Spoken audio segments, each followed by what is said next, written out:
Welcome back, everybody.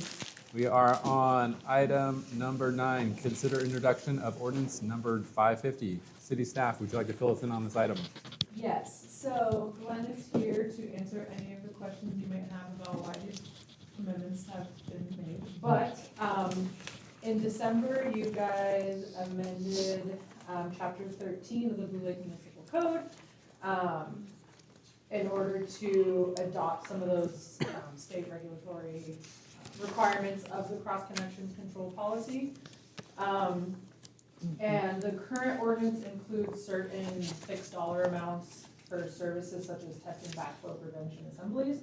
And so the main thing of this proposed amended ordinance is to remove any fixed fees included in that ordinance and to adopt any fees through resolution of the council, because amending ordinances, as I'm sure you guys know, is a lot more time consuming.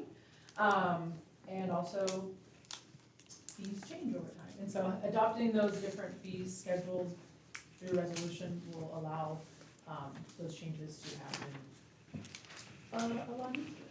Another thing that we have amended and added is updating the user supervisor provisions, and also including in the definitions the user supervisor, which was already included in the ordinance but was never defined.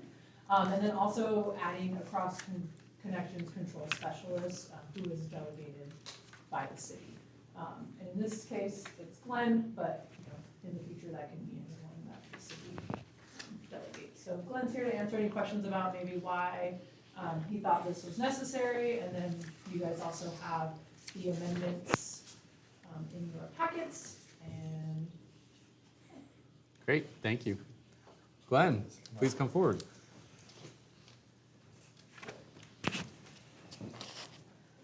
There's new state requirements for the cross connection. Before, you could just be a competent person and test the backflows. Now you're required to be certified. And certification, your original certification is about $1,750 to get that. And that's if you're local. If you have to go out of the area, you're adding a lot more cost. Currently, there's 2 of us that are certified to test the backflows. And then also the cross connection specialist, which we're not required to have for the city, but it's recommended. If we don't have one for the city that works for the city, you have to have somebody who can come in and be your cross connection specialist. So you'd have to hire out for that. That's also another about $1,750. And you have to be recertified every 2 years for that. And so the costs have gone up to meet the state requirements, and also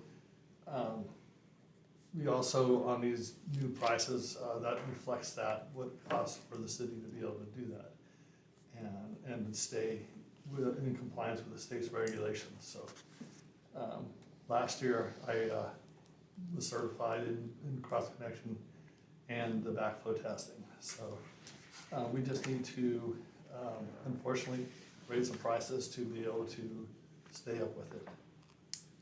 So. Just to clarify, so you have 2 specialists that are currently certified, or you have 2 people who are certified plus a specialist. Yeah, we have 2 testers and a specialist. And all 3 are certified at the cost of $1,750? But no, to be certified to be a specialist, you have to have your backflow testing certificate. And so me and Jacob Ming are both certified to test, because there's a lot of times where I don't have time to test them all, and now you have to be certified. So just having a second person being able to test them, but to be the cross connection specialist, you have to have that prior certification to do that. So. And then the recertification fee is the same as the initial? It's a little bit less expensive. Okay. But we also have to, we have also do training and stay up with all that too. So there's a lot more involved. And then also on there, a lot of our backflows are buried, and to test them doesn't take very long. But if we have to dig them out, that takes a lot longer to do. And so part of the fees will be to have an hourly rate to dig out backflows that are accessible to us. And so, in addition to this, are we going to be bringing up rates and fees suggested to go along with this? I'm not Yes, sure. Yeah. following the adoption of this. Gotcha, ordinance, okay. We'll come back with. More to a come. fee schedule Okay, thank you. By resolution. By resolution. Okay. Yeah, and that can be, right now, it'd be a pretty good guess of what it's gonna cost us to do that. And in the future, it may not cost so much, so it may go down. Okay, It may possibly be able to go down, but just to be able to have we have to recover our costs. understand. And right now, one of the other things we had to do for the cross connection for the whole city is taking out a lot of hours. We had to do another survey, and that's all part of this whole the new regulations that's coming up. So it's taking a lot of time, Thank you. and that has to be performed by a specialist. So Are you the specialist? yes, I have a state certified specialist. Yes, or not state certified. It's certified through the North Coast Backflow Prevention Association, and they are recognized by the state. They're one of the agencies that can certify us for doing that. Any additional questions? Thank you, Glenn. Any public comments or questions? Julie, go ahead. First off, thanks, Glenn. Such an asset to our community, day and night. That's why I really would love to have, shove Chris under the bus and your other boys, but a little public works, update once in a while at the meetings, I think would really just keep everybody more appreciative of what you guys are doing, on top of just keeping up to date on what needs to be done. So I always will support changing an ordinance into the fashion that it can just be then worked on as a resolution. That is actually what you guys are kind of discussing tonight, is making this so that you're not going to change an ordinance. You're actually going to go back and review it and do a revision. And so I think that's very wise because it speeds up the process.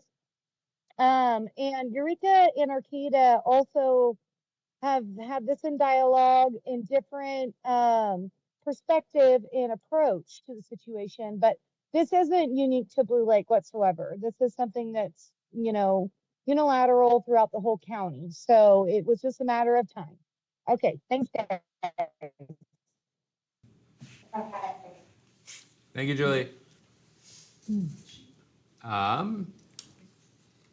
Just do we have to have a public hearing for this ordinance?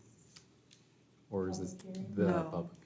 Or is this, okay, got It is supposed to be published after Okay. the second reading, but because there's no newspaper of actual public production for Blue Lake, there's 3 places that we end up posting it Okay. instead, but in its entirety. Got it. Any other public comment on this item? Where are those 3 places that you post? Anywhere in public. Well, they can be, but the 3 places we do is there's a place in front of City Hall where there's a glass case. We put it inside of there. And there's also the same thing at the post office inside with a let us post it. And then we post it down at the Grange. They seem like well-traversed places for our city. Great. All right, last call for questions for Glenn. Do we have any? None? Okay. So on this item, we need to, we need to introduce and conduct the first read only by title only. Right. So does anyone wish to read it? Just the title.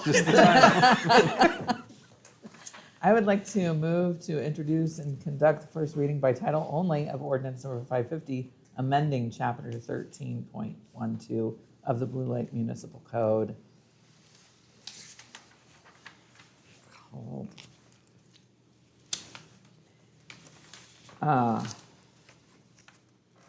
regulating cross connections to remove fixed fee amounts and definitions and update user supervisor provisions. Motion made by Louis Lusso, Second? seconded by Scafani. Is this a roll call or a normal vote? I don't think the first reading is real Yeah, I clear. don't think the first reading. All those in favor say aye. Aye. All those opposed? Hearing none. Thank you, Glenn. Moving on to the next item, consider introduction of ordinance number 551, ordinance amending Blue Lake Municipal Code, Chapter 1504. City staff, would you like to fill us in on this a little more? Do you want me to do it? Okay. So this is very similar to the previous one where we are wanting to make changes to the ordinance that allows us to adopt the fees for building permits through a resolution process. And so as with the last one, we will bring it to you for a second reading, and my intention is to have a resolution with that for you to adopt updates because they have not been updated for 15 years. Is that normal?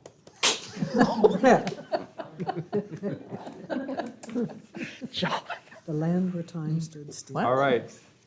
You said 15? Any other questions for staff?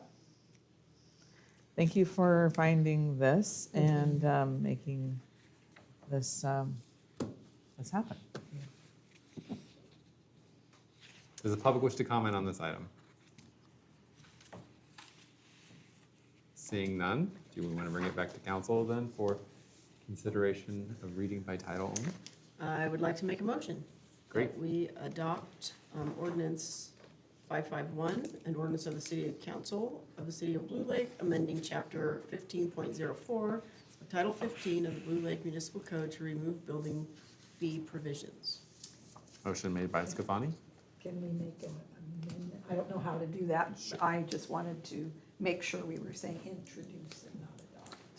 on the application. Yes. So I don't know how we do are you, She can amend her. I would like to motion. amend my motion to say introduce rather than adopt. motion made by Scafani, Second. seconded by Louis Luso. All those in favor say aye. Aye. All those opposed? Hearing none. Thank you. Moving on to item number 11, fee schedule update, Parks and Recreation. City staff, would you like to fill us in on this item, or Emily, do you have This a is Emily. presentation? She's on. I have a new revision for you all since our February 24th meeting. Since our last meeting, I've done some community outreach, tried to pinpoint the sore spots in the fee schedule, met with the ad hoc, and it's created this revision that we're seeing today. If you'd like, we could walk through kind of page by page what's especially new or has changed since the first revision, or the first version we all saw here. This first page here with drop-in, there wasn't any significant changes on those fees.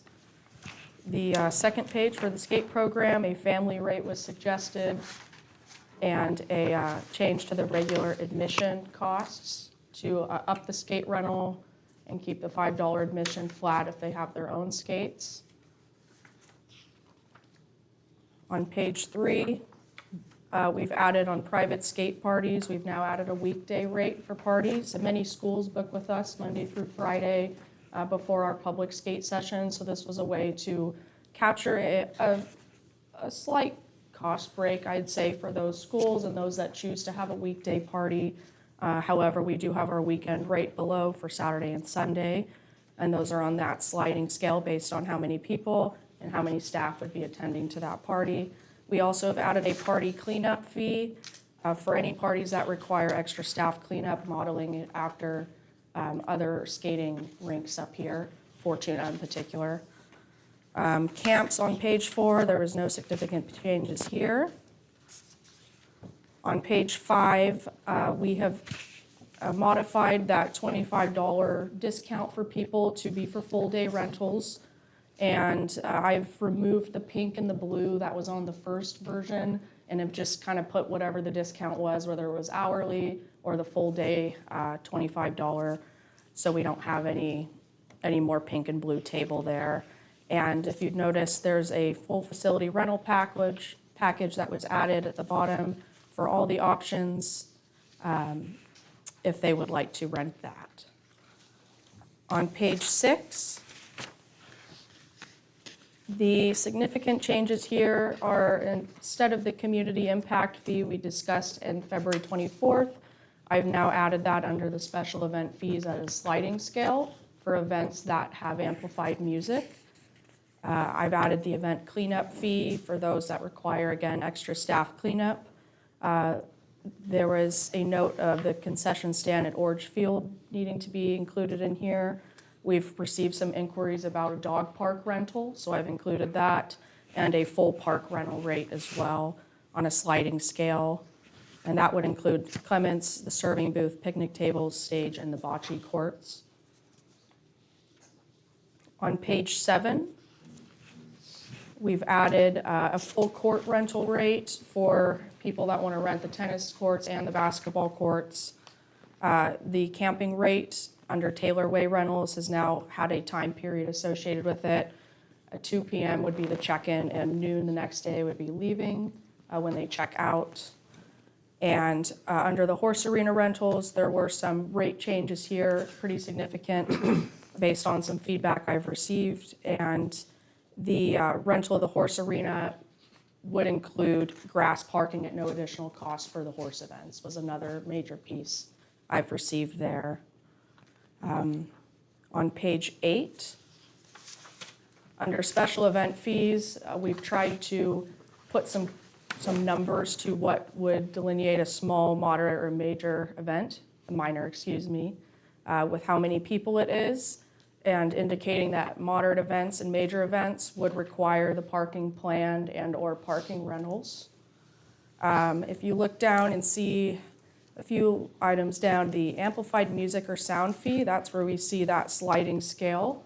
For events that look to have amplified music, it'd be based on however many people they're expecting, and that half or full day rate to be added on per day of the event. If we look down to miscellaneous event fees, somebody had mentioned an overnight setup or storage fee, so that's been introduced on this revision. Everything else is pretty much on par with what we saw last time. And lastly, on page 9, looking towards the bottom, we've added sponsorship levels for city events, similar to like Oyster Fest, where people can have a bronze level package and so forth. This would allow people to monetarily sponsor city events and have it be included in our fee schedule. And lastly was our footnote guide on page 10.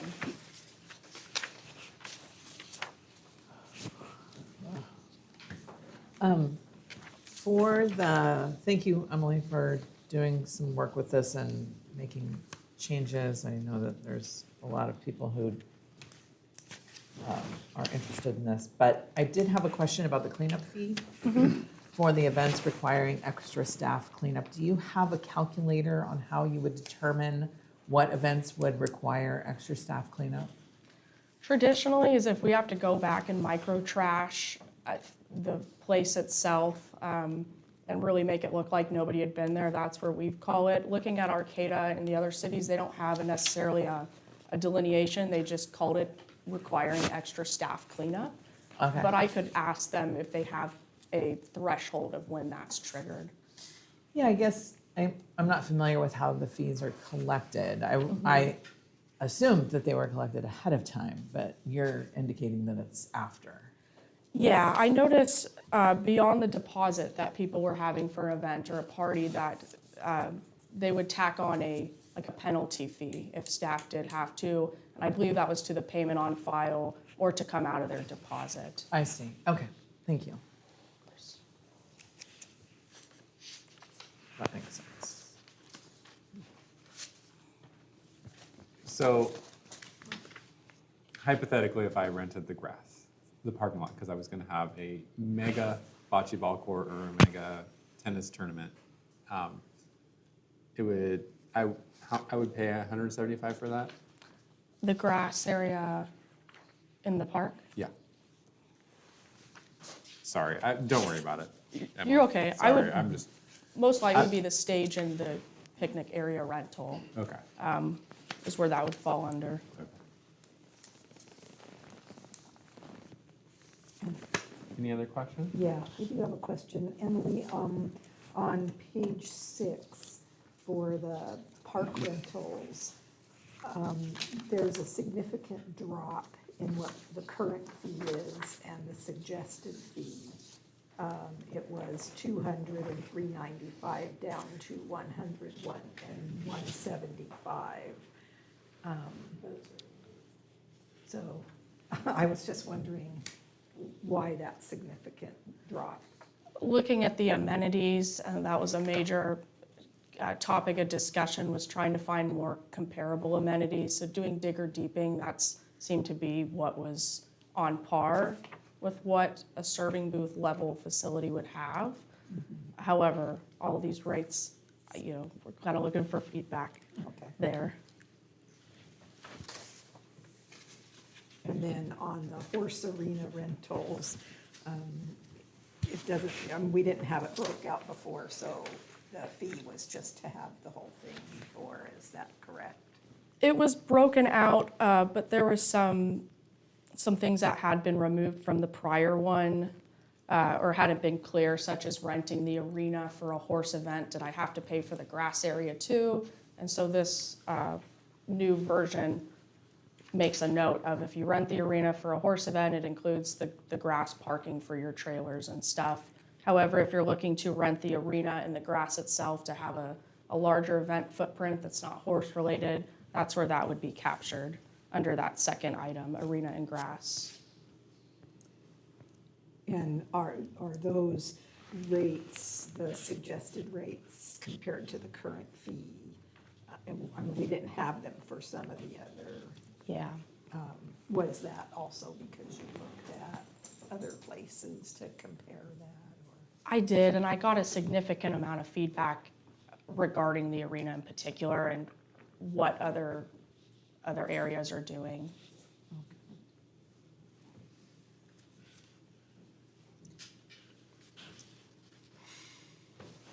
While we're on that subject, I just want to be clear that, and it makes sense, if you're doing a horse arena event, there's going to be horses, which is trucks and trailers. So of course the grass area comes with it. But you could still be doing a horse event and have vendors in the grass area, then that seems like that's when you would be renting that grass part. So if you're using that for anything other than parking for your horse activity in the arena, then it seems like that would be a separate rental for that grass area. If it wasn't a horse-related vendor, I would assume yes, or horse-related activities, but I think that's still kind of open up to interpretation too from the council, how we'd like that to be delineated.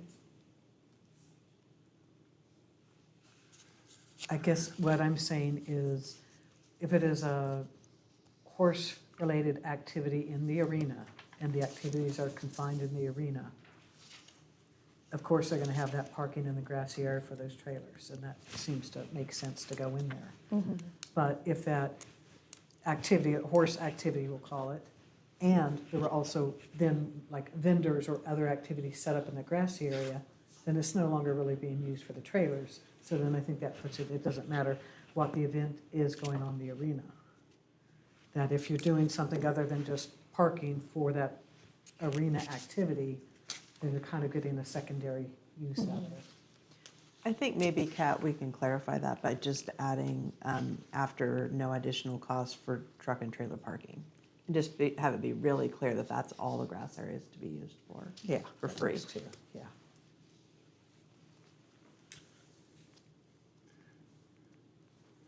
Any other questions or comments on these prices? Appreciate all your work on this. and- Thank you.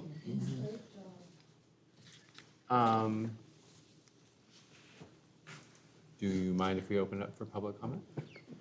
Public wish to comment on this item? I just Go have ahead. one thing, the raffle, the word raffle. Would you mind coming up front? Oh, sorry. I think it was on the last page or the second, or the last page, where you had raffle, something raffle. Can't do raffle. So you have to remove that one. What was that? You cannot do, I don't think you can legally do raffles. So you want to check into that. Okay. That was included with thoughts of the car show when people donate something, but that would be nice to check into as a city Yeah, because policy. there's a state policy too, so. I think it may have more to do with purchasing of tickets for it versus only the people that are participants being allowed to participate. I see. We should check, but. Yeah, for Juanitas, we cannot use the word raffle. Yeah, Any and I think they're longer. more like prizes for the participants Yeah. is what we were thinking for the car show. Yeah. It has to be a donation, you can't sell tickets, but you can do a donation and do a raffle, and it's a drawing. A drawing is what we would use, right? A drawing. Yeah. Thank you for pointing that out. Hello, everyone. I'm Bettina.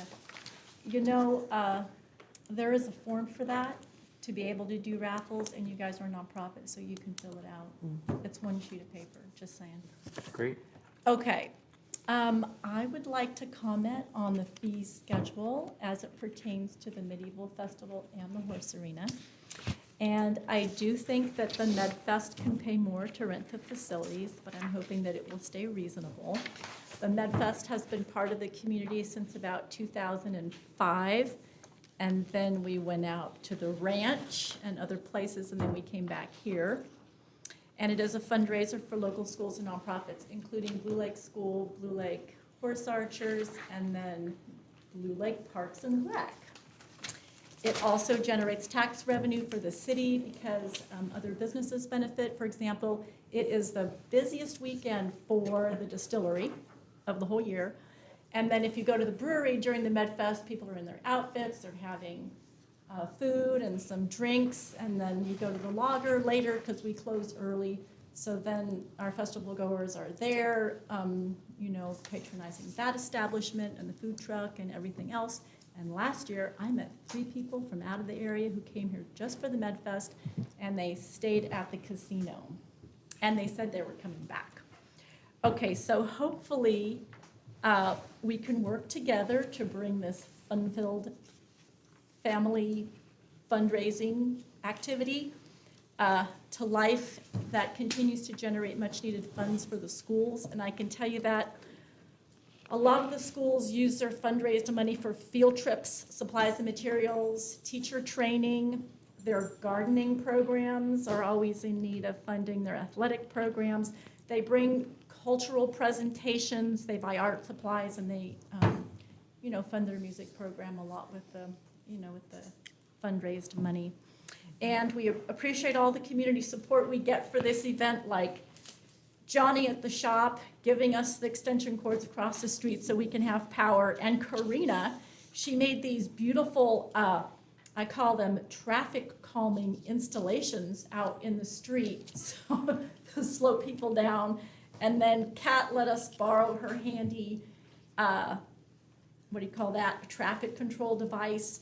And then one of the neighbors was our photographer, and then the ranch helps us with advertising, and the Saddle Club prepares the arena, and of course, Parks and Rec, Emily over there, and then the city and everybody in the city. And so we're hoping that this positive trajectory can continue to move us forward together. So that's all about the MedFest and that fee schedule, but we're happy to pay a little more to rent the facilities. And then regarding the horse arena, we are hoping that it is based on local comparable arenas and that the arena does draw people to town. And I think that we need to be better about telling them where they can actually get something to eat and drink, because it will generate tax revenue as well. And I always say that no one can do a vision like a visionary, so I will take on putting a little poster down there letting people know where they can get something to eat when they bring their horses. Thank you. And it's a public amenity, it's important, and the Saddle Club just wants to keep it affordable. I know you're gaveling me off. I waited for this opportunity. I was hoping. I waited. 2.5 hours. I was hoping. I was going to ask if you could do quarterly MedFeds or not, medieval festivals. But anyway, yeah. So that being said, thank you for your comments. We'll have a future suggestion later about maybe doing time estimates on the sheet or something. That'd be fun. Anyway, so that way they're not waiting all night. Does anyone else wish to comment? Thank you for your feedback. I guess I need to comment. Sure. I actually wrote a letter to everybody. Did anybody receive that? Yeah. Okay, good. So I'm just gonna actually read it so it can be public. I am here to express my concerns regarding the recent and increased proposed fees of the use of our public arena. I have been a member of the Blue Lake Saddle Club for the past 12 years and have served as the leader of the Mounted Archery Group for the last 4 years. The proposed fees increases would make it financially impossible for me to continue to host practices at the arena. These practices are entirely volunteer-led. I personally donate both time, resources, and resources, including insurance, coverage, bows, arrows, targets. I offer instruction to participants on how to safely and properly shoot from horseback. Our group's primary goal is to prepare and perform at the Medieval Fair, which serves as a fundraiser for Coastal Grove, Charter School PTO, as well as other nonprofits, including Blue Lake School, Blue Lake Horse Archers, and Blue Lake Parks and Rec. So we're making money for the city in that aspect. When compared to other and nearby facilities, such as the McKinleyville Rodeo Arena and the Oric Rodeo Grounds, the proposed fees appear disproportionate. They're raised by 150%. For me to normally hold a practice at the arena, it's $50, and now it's $125. I think it was $200. It was $400. It's kind of hard for me to really get a handle on that part. These other facilities, they have bathrooms with showers, lighting, electricity, overnight pens, announcers booth, bleachers, water throughout the entire place. McKinleyville's the same. It offers camping, bathrooms, snack shack, and announcer's booth. Giving these comparisons, both of those facilities, Oric and McKinleyville, are both $150 to rent the entire place for a day. And then the proposed fee for 4 hours for this arena is $125. So it just doesn't really kind of match up for the infrastructure. We don't have a bathroom, we don't have lights, we don't have electricity, just basic stuff. I think really, instead of just reading the rest of my letter, what I want to say is that the fees are just a little high.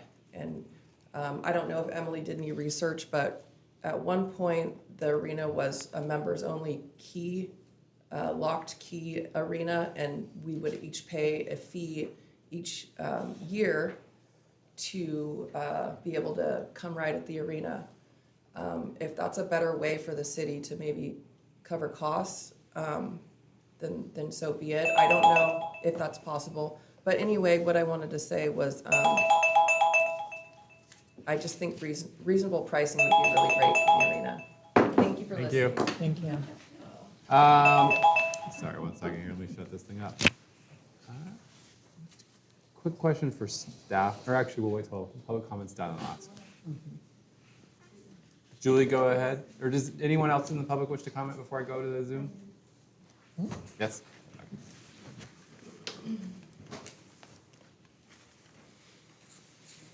So you all have my comments in your packet that I sent a memo, which pretty much outlines where we stand with the Saddle Club. And we're not opposed, and I've discussed this with Emily, we're not opposed to the increase in fees. We understand where everybody's coming from. Actually, we're going to be proposing an MOU for the Saddle Club to work with the city and on things, since we do all the work and a lot of the stuff that upkeep down there. And I know Julie talked about the keys.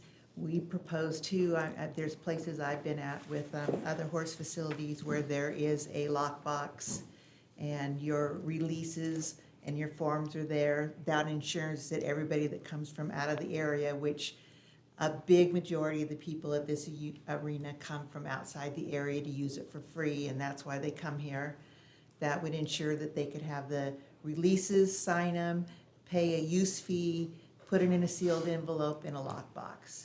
And that would be a substantial way for the city to be making money to help support the arena and the area down there. Thank you very much.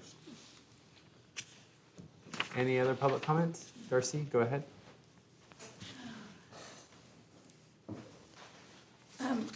Julie Christie reminded us that that property, that the arena and the arena parking is including, was donated by Bill Rada's family.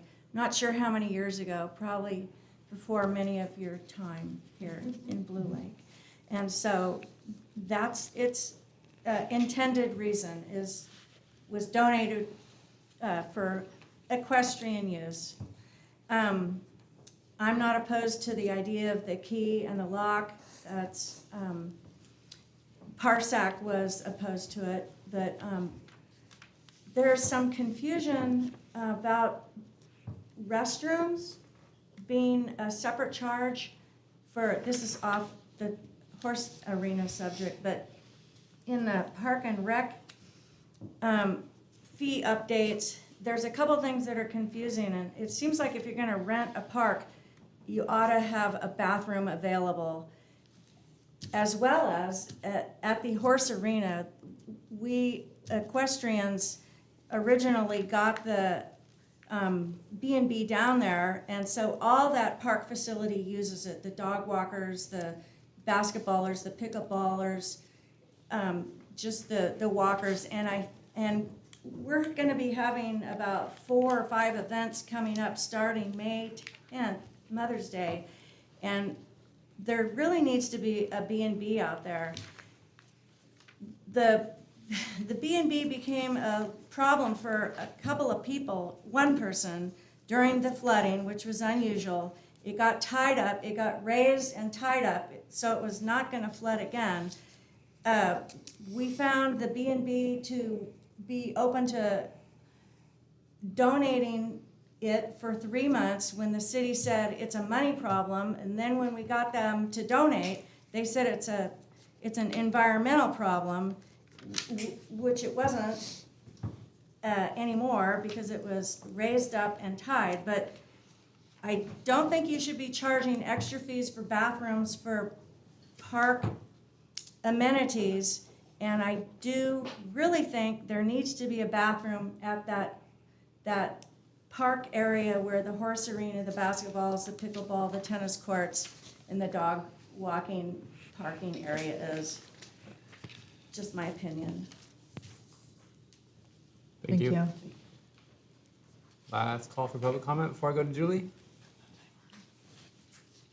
Julie, go ahead. Thank you, John. I would like to see the council keep this fee schedule as a fluid document.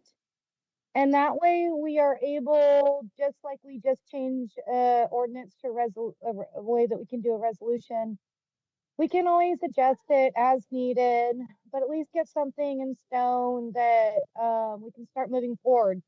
So my suggestion also, when we have situations like similar to Bettina's with Coastal Grove, my family helped host that event for them for several years.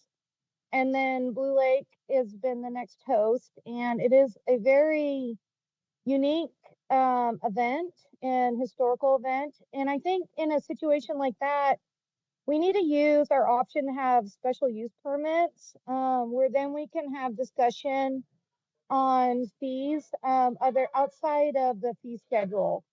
There is a difference between volunteer events and events that are receiving revenue.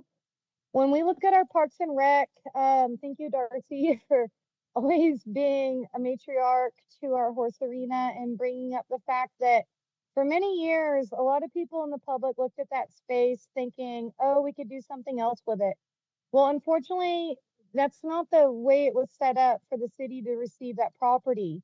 In the past, we had a neighbor that got on city council with the sole intent to get it locked up and with a key. And yes, Parsac said, no, that's not okay. You can't be locking up and making a personal use of a public facility, Parks and Rec facility.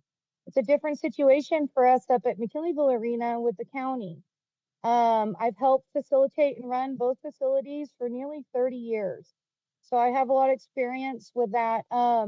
One thing I think that really should be focused on though, when we're looking at our personal arena, is just having signage at the bike park as well, in all parks. Signage is the one thing, like we just had our last presenter say, that really is going to keep us out of trouble. I mean, we can think about making money on these facilities, but one other conversation is how to prevent liability.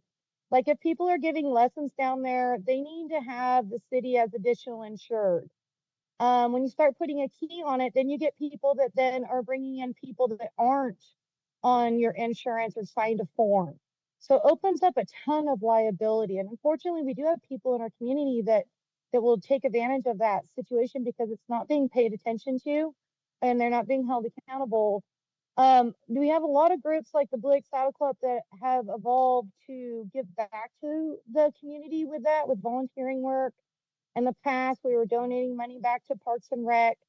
And we now have the bike park that I think we're in the ballpark. We have a lot of facilities that we really have to look at the difference again between volunteers and people that are renting these facilities for generating revenue and having that sliding. All right. Any other public comment on Zoom? So, good try. Good try. That's a good try. I just want to know, with deciding the pricing of the new fee schedule, like, how is that going to be decided? Like, who's going to be governing that? I couldn't quite hear you. I'm sorry. Like, I was just trying to ask for the new fee schedule for all of the whole Parks and Rec, the suggested fees. Yep. How is that going to be decided? Who decides that? that would be the council who would decide that. Yes. Okay, so you guys are all going to go over every price on there and decide it? No, I've already worked up a lot of it using Okay. some stuff I was and just tools asking. and like, yeah. So. Okay, cool. Thanks. So just to confirm,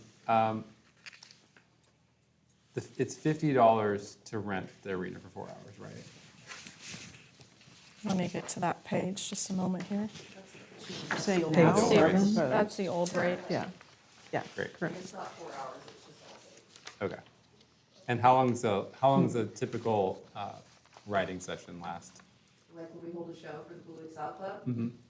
typically we kind of try to set up the night before and people show up, the signups are like at 9 and then the show can start at 10. Point of order, please. We just need to get Point it of on. order, can we please have our speakers come to the podium? I will so do the that. mic can Yes, capture? Thank you, yeah, sir. I'm kind of asking staff the questions, but also needing a little bit of Okay. input. So, thank you. So, for the record, they usually set up overnight.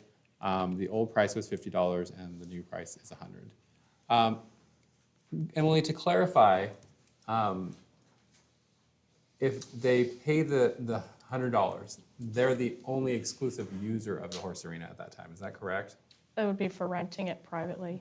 Okay, so if someone was to go and have a lesson in there, would it still be the $100? Yes, but they would also need to provide additional insurance.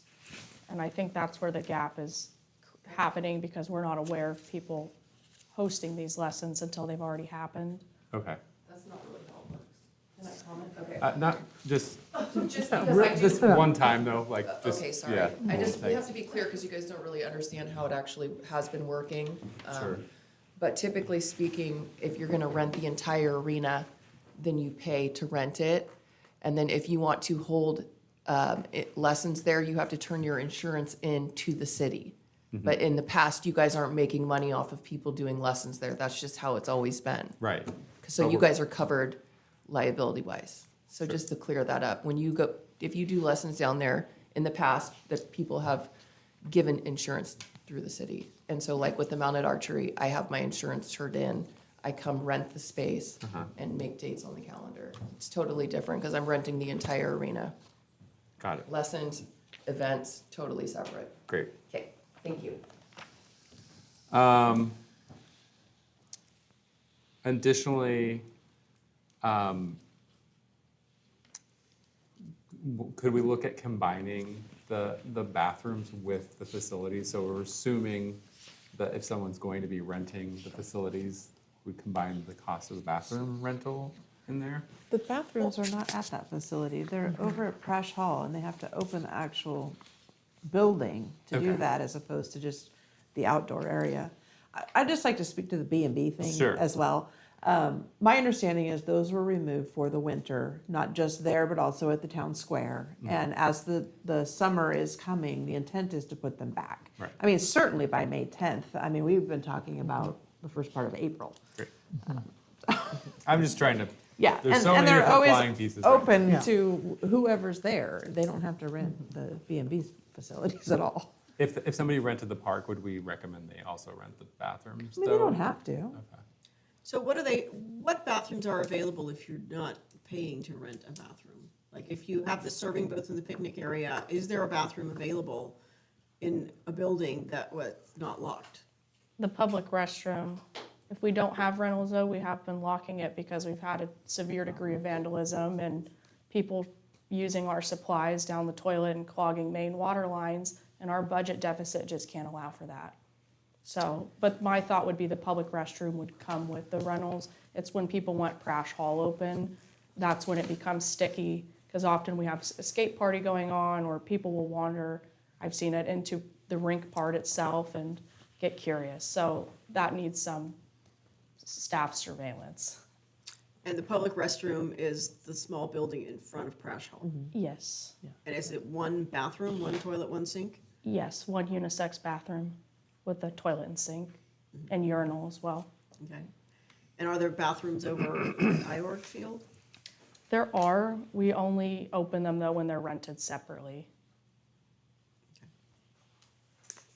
Any I other think- questions from council? I mean, I think my concern was also regarding the bathroom because it is an environmental and health and safety issue that we have them available. It was an environmental issue both times. It was at least 2 years I have photographs of tipped over B&B, but in water. And I really do want to make sure that any event that is rented out includes a B&B. I mean, I think that that's basic. We have to do that for health and safety and environmental reasons. People are gonna gather, they're gonna need a place to. Are you wanting to put a B&B at Perigo Park, like by the serving booth or You the know, I stage mean, if area? there's, Or if the public bathroom is open and it's not on the and weekends though, functioning generally, for it, because we don't have staff to. right, to It's- monitor. Right. But if it was being rented for an event, I would expect it to be open, just like she said, of course.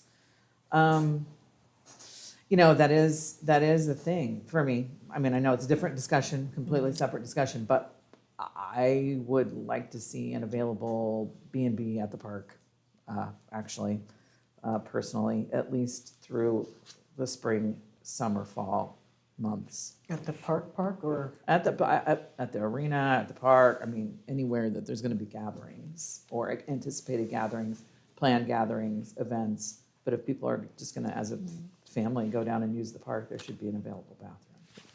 Well, and softball and Wood Bat League and. Right? Any other questions, comments? Yeah, I mean, there's an awful lot of work in this. Thank you. I think that I see a couple of different things, and certainly like the horse arena, obviously brings out all these different unique issues, one from its history of use, and then, you know, just by nature of it. But I do see that we kind of have a category of, you know, different sizes, but, you know, some of the events here are not just over 300, I mean, they're over 1,000, they're over 2,000 people. And I'm sorry, I did go through all of this, but if I missed where there's like an impact fee for those, not just charging staff time or a flat rate for putting out cones, but that there be an impact fee, because the community really is impacted. It truly is. And so I think when we get into these large events where there are street closures, where, you know, the neighborhoods are flooded with cars, I don't think that it's just, well, or more than 300 people, you know, we're talking 1,000, so I don't know if there's a simpler way to attach those impact fees. Separate from the amplified music fees and, okay. And Kat, are you talking about only in conjunction with a special event permit? That you would want to collect those? Yeah, I mean, the special events are usually something that is getting into that category of over 300 or over 500. Yeah, or 2,000. Can- Oh, yeah, exactly, yeah. Can you explain what is going to require a special, a permit, a special event permit or whatever? I mean, what's the threshold for triggering that?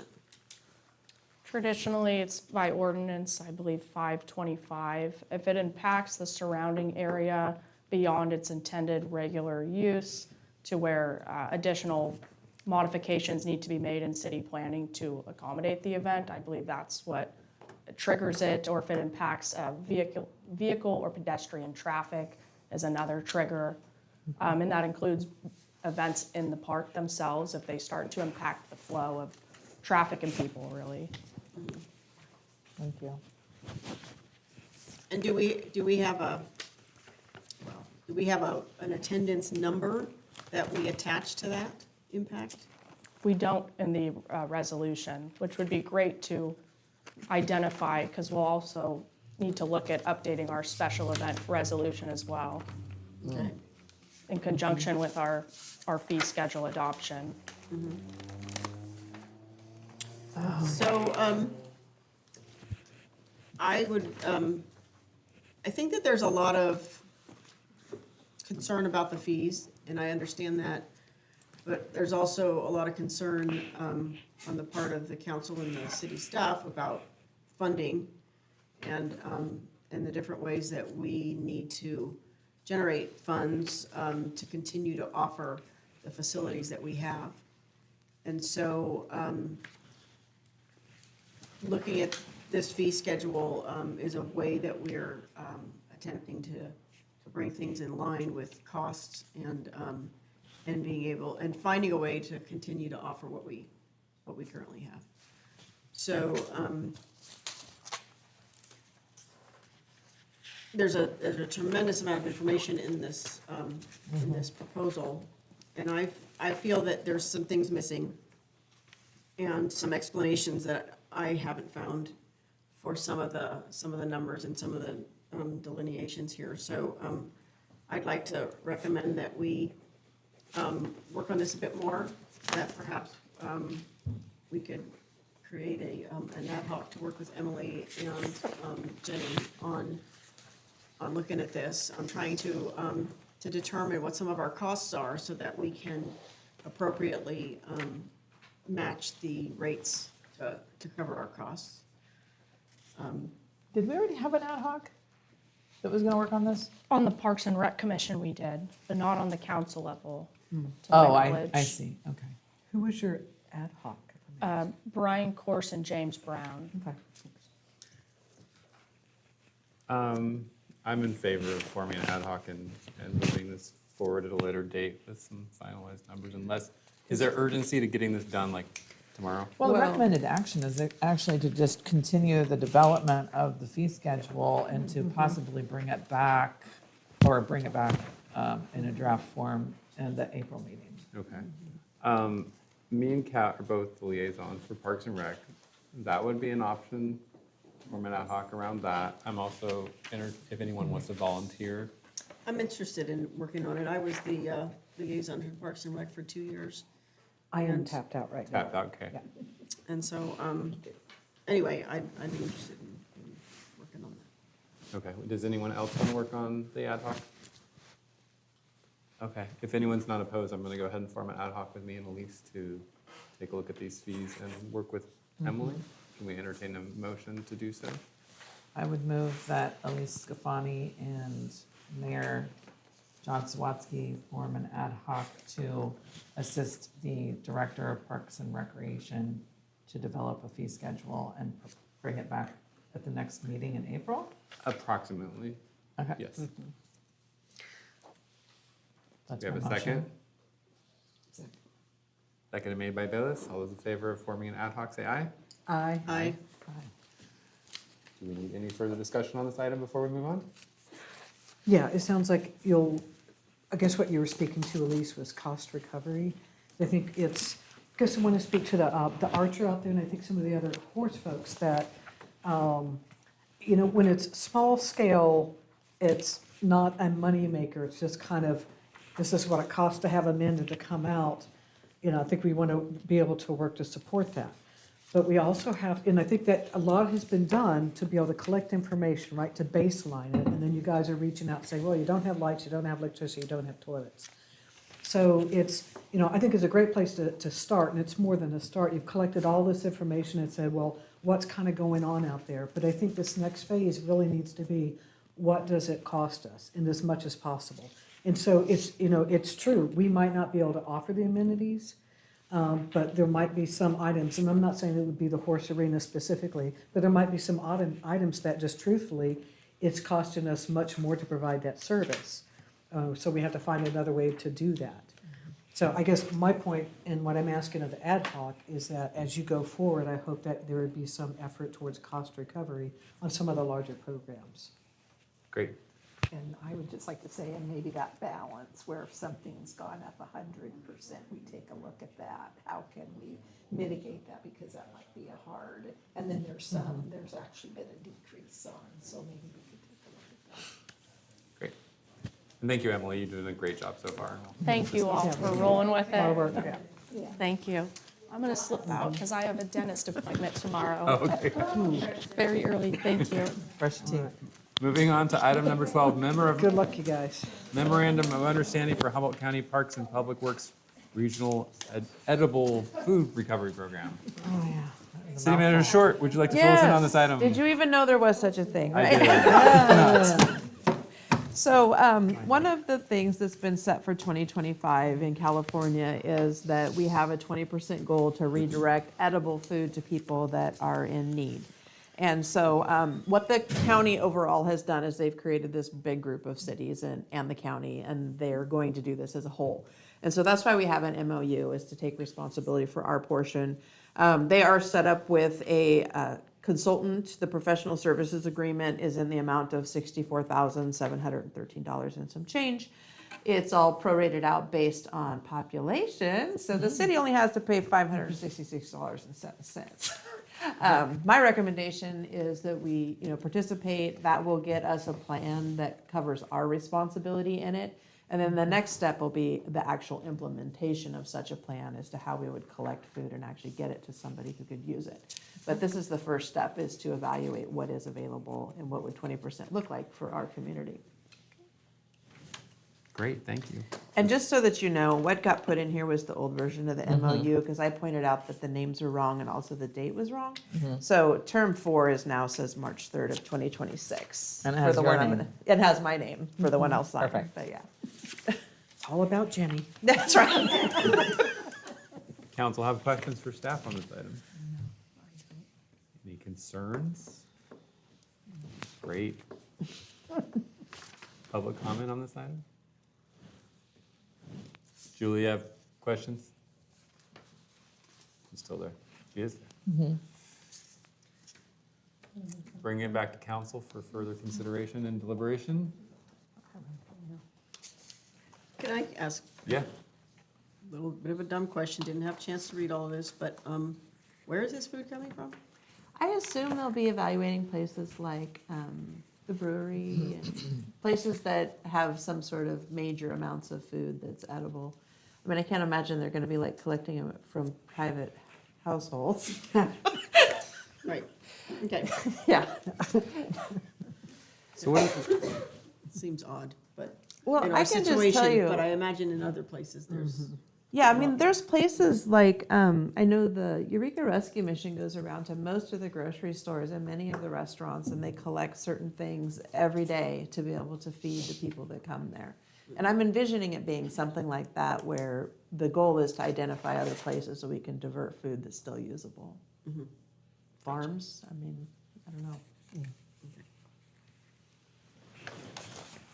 And the consultation, the consultant is to evaluate the feasibility, do a feasibility study, and kind of work out some of the details on those questions. Yeah, and I think there'll be a whole process where we do like a data, gleaning of data for each community on what is there and what isn't there, and what are the targets for these sorts of things. I didn't know there was such a program either until they sent it to me. So it's going to be one of those things I learn about as I go.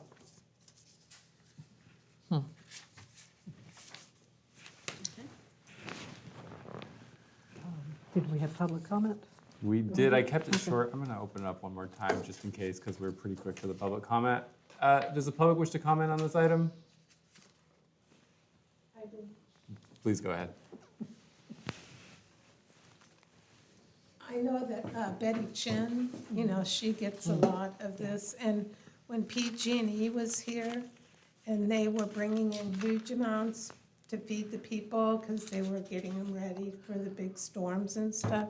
And there were breakfast burritos coming out their ears. And my nephew, who works for them, collected all those up from all the different places and took them to Betty Chin's.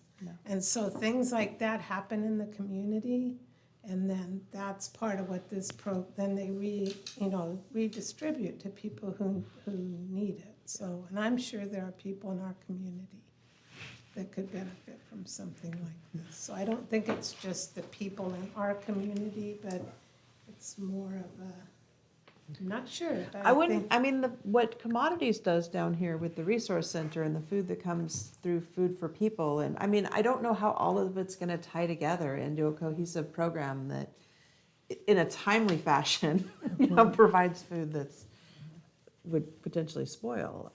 It'll be interesting. Yeah, I think that it does. It's mentioned that it goes along with SB 1383, which is something that you guys are probably going to talk about tomorrow. Well, maybe not going to talk about it tomorrow at HWMA, but it's part of the efforts to reduce some of that food waste and the methane emissions, and have, in addition to feeding people in need. So, cool. Do we need a motion to authorize the city manager? Do.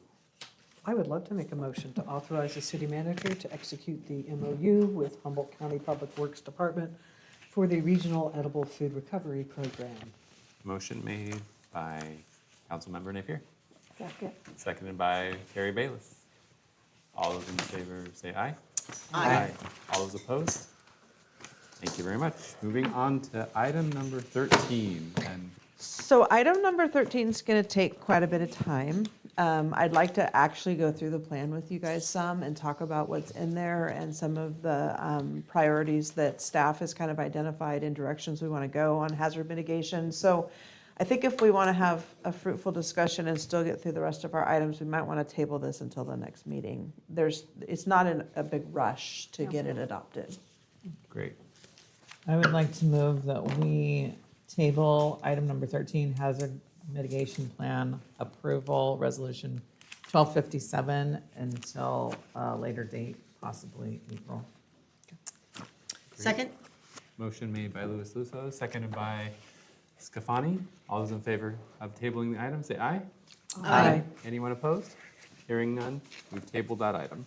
Item number 14, memorandum of understanding with County Association of Governments, partnering assets and authorities. So there's a couple of City things to staff, will you show fill with us this in one. on this item? I will. So this has actually been really interesting to see how this is laid out. I got involved in it when I very first started working here, not realizing exactly where it was going to go because they hadn't really created the working group yet. So yesterday we had our first real project steering working group meeting. And part of what they handed out at that was, it's okay, John. I'm managing all these different things. It's I'm gonna all, you're keep going. doing great. Part of what they went through was a PowerPoint presentation. So I pulled out a couple of the slides just to kind of tell you, some of what their purpose is. They're trying to really build a group of governmental agencies that want to work together on transit and really talk about how the city impacts the county and how each of the different agencies, if they pool their resources and work together, what else can they get out of a program? And so there's going to be quite a bit of us working together, the agencies that have agreed to do this, working together and trying to assess our own needs, but also assess how can something we have maybe help another agency and vice versa. So we're going to have a complete comprehensive transit network analysis done by the consultant itself. They're going to look at both now, and they also want to look at the future network planning and kind of lay out some of the decisions that management will need to make moving forward to be able to try to allow for the transit to meet the needs of the people that don't have, especially for us, like people that don't have access to be able to just run into town. And then they want to create land use policies or make suggestions for land use policies that we would consider adoption to be able to facilitate these sorts of things in developments that we would do. And then I think the last one is, a pretty lofty goal of actually getting consensus among all of these agencies on these regional policy directives that they want to put together in this plan. So this working group is like the core advisory group. They're all people like me that are more on the technical side, and they're not really like the policy makers, decision makers. There's no council people or board of supervisors. They're all, long range planner at the city of Eureka and stuff like that. They have a very aggressive schedule that they're going to do. This is a Caltrans funded project. So Caltrans is putting together $479,500 of this, and there was a match that was required. And so the match for all of the agencies involved is $62,000 and some change. So the city's portion of that, the way this is going to work is the city, because we're willing to participate in this, we will be a receiver of reimbursement for any of my time that's spent doing this, up to an amount of $8,000, plus we agree for that to provide a $1,000 match, which is what's laid out in this MOU. So I think from the financial standpoint, it won't cost the city a whole lot to be involved in it, but it'll allow us to be able to be reimbursed for the time that I'll spend on it on a 1-to-8 ratio. So the schedule they currently have laid out, did you find it? Okay, good. I was giving you a second there. The schedule they laid out, very pretty, of course. This was not in your packet because I did not have it at the time of the packet. I just got this yesterday. But the meeting that they're going to have in October, they plan by then to have completed all of the work to have an administrative draft ready for each of the people that are part of the working group to review and provide input into. And they also plan to have a draft of their land use and transit policy best practices to review. By January of 2027, they will have a draft comprehensive plan that will then be circulated publicly for comment, along with what they consider to be their final draft for implementation guidebook and framework. And then in April of 2027, they plan on having their final meeting where they hope to adopt their final comprehensive plan. So basically 1 year from now, they plan to be done. That is ambitious. It is ambitious. Yeah. So the first step is to execute the MOU. If I'm going to participate, we might as well get my time reimbursed. Or you can, I could withdraw if you guys don't find this to be something that's worthwhile for city staff to do. But I think it has the potential to maybe help with our transit issues. How much time do you anticipate this will be for you? I would guess between now and then, based on this person is very organized. So literally, I agreed to do it, and she sent me 15 emails with every calendar invite for everything that she wanted me to do for the next year. And I would guess the sum total of those meetings alone is probably about 40 hours. I don't know how many additional hours it will take me to collect the data and provide that, or review the documents and give comments, but I would say, 80 or 100 hours is. And you feel like you have the bandwidth to participate in this project? Hopefully. I'm always optimistic. I think it's important. I feel like, as my kids were at ages when they wanted to ride the bus to go do this or that, Sure. It's just not available. And No, I feel like the absolutely. transit out here has gotten worse over the last 5 years, not better. And so it just seems like it's an important aspect of a rural community for elderly and people who can't drive to be able to get somewhere. It is a priority, for So, sure. I agree.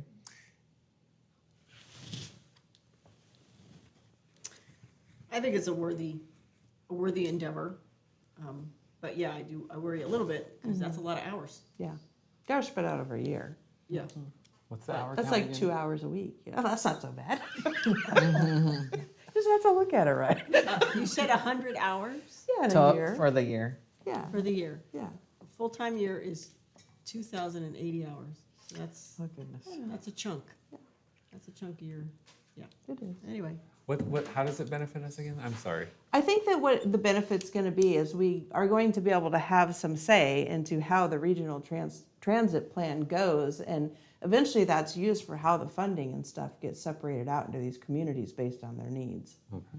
That's what I'm understanding from, we did a kickoff and then we had a meeting yesterday. And I feel like if we don't participate in these things, then none of our needs get identified and we never get funding out of HCOG based on them. True. And we're hurting. Are you part of the TAC or No, this is it's called the PACT. It's this special, they have some long thing, Partnering Assets and Authorities for Comprehensive Transit. Okay. That's what it stands for. And it's just this special group that they've created to try to really focus on this particular grant that they've gotten from Caltrans to do this effort.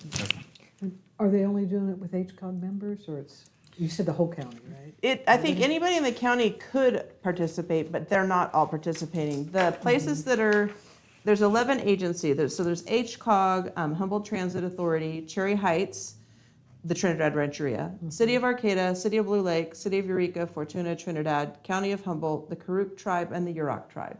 Those are the 11 that have agreed to participate. Manchuria. Huh. Sorry. Sounded like snoring over there for a minute. Time to move along. And I imagine if somebody wanted to add in, they probably could, but. So all your time will be reimbursed, so the city, it's a net. Yeah, I zero mean, loss. It's more about like building relationships. Well, that's a lot of their goal is intergovernmental relationships that are transit related. Yeah, it's foreseeable that just a Costco run could cost you $20 to $25 round trip, and that's just not going to be doable for folks. We'll all be riding the bus to Costco. That's right, because it's City $2 bus, in there there. you go, making money. Special shuttle to Costco. Well, if you can get us a shuttle to Costco once a week or Okay, once it's a all day. worth it. All right. Any other questions for staff before I open up to the public? Or No. public, would you like to comment on this item? Julie, go ahead. Hey guys, yes, I'd like to thank you guys for continuing to keep our relationship with HCOG current and active. Many municipalities do join without a lot of dialogue, so thank you, council and staff, for having that dialogue. It's really important for our funding and for our voice. There's many items on the table at HCOG that are not necessarily particularly transit. They choose to use transit as their conversation, but that's really not all that's there. We got roads, they're bringing in the climate action plan, there's the trails. And I did notice one thing within their verbiage, that the trails aren't really mentioned, but they'll expect your support with that or your opinion otherwise. But we do need a voice. And so I fully support us continuing to be with that entity. Thank you, Dawn, for being our liaison for our council and to HCOG. I would love personally, just like I'm probably the only one commenting on this here, that at HCOG meetings, I don't feel alone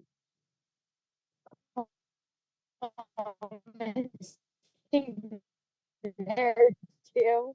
I'd love you guys to promote HCOG to our community, promote what they're talking about and discuss, like them to discuss, because the housing allocations, that's another huge thing at their table.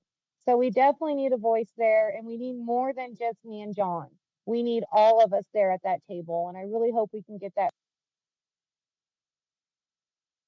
Thank you, Julie. I think you were done, but Gonna having break some it out. audio lost issues. you. Thank you again. All right, last call for public comment. Seeing none, let's bring it back to council for consideration. Or comments or questions. Does anyone have any further? Or do we wish to entertain a motion? Yeah. Okay. I just put all my paperwork away. Oh, Terry, I'd like to make a motion to authorize the city manager to execute the MOU with Humboldt County Association of Governments for partnering assets and authorities for comprehensive transit project. Motion made by Councilmember Bayless, Second. seconded by Councilmember Napier. All those in favor say aye. Aye. All those opposed? Hearing none. Thank you. Moving on to item number 15, designation of subordinate officer of alcoholic beverage control license. City staff, would you fill us in on this item? I will, as best I can. So this came across my desk in the last few weeks, and basically, if you don't designate somebody, then every single thing has to come back to you, which I don't really think is what you want. The designation, basically, the subordinate officer, what they're allowed to do is to make that determination about public convenience or necessity. And I mostly see this coming through on like special event applications. They'll bring their ABC license application in for like a one-day thing, and they need a person at the city to sign it. And so far, that's been me. I did not realize that you have to designate that. So I think this is the process that you would designate a specific person, so you don't have to do it. Great. Any questions for staff on this item? I'm convinced. Great. Well, I was. Yeah. Yeah, that's designate the city. Any other questions for staff? Yeah. Opening it up to the public for comment. Does anyone in the public wish to comment on this item? Seeing none, I will bring it back to council for consideration. I would like to make a motion that we designate the city manager as a subordinate officer for the city of Blue Lake to make determinations of public convenience or necessity regarding alcoholic beverage control license applications where undue concentration exists. Motion made by Councilmember Scafani, Second. seconded by Councilmember Luis Luso. All those in favor say aye. Aye. All those opposed? Hearing none. Moving on to item 16. So Please. item 16 is 2 letters of correspondence that I thought you should be aware of. The first one is a letter of support that Emily signed. Her and I, I reviewed it before she signed it because the deadline for the application for the Mountain Bike Tribal Trail Alliance to be able to do this would pass before you guys had your next meeting.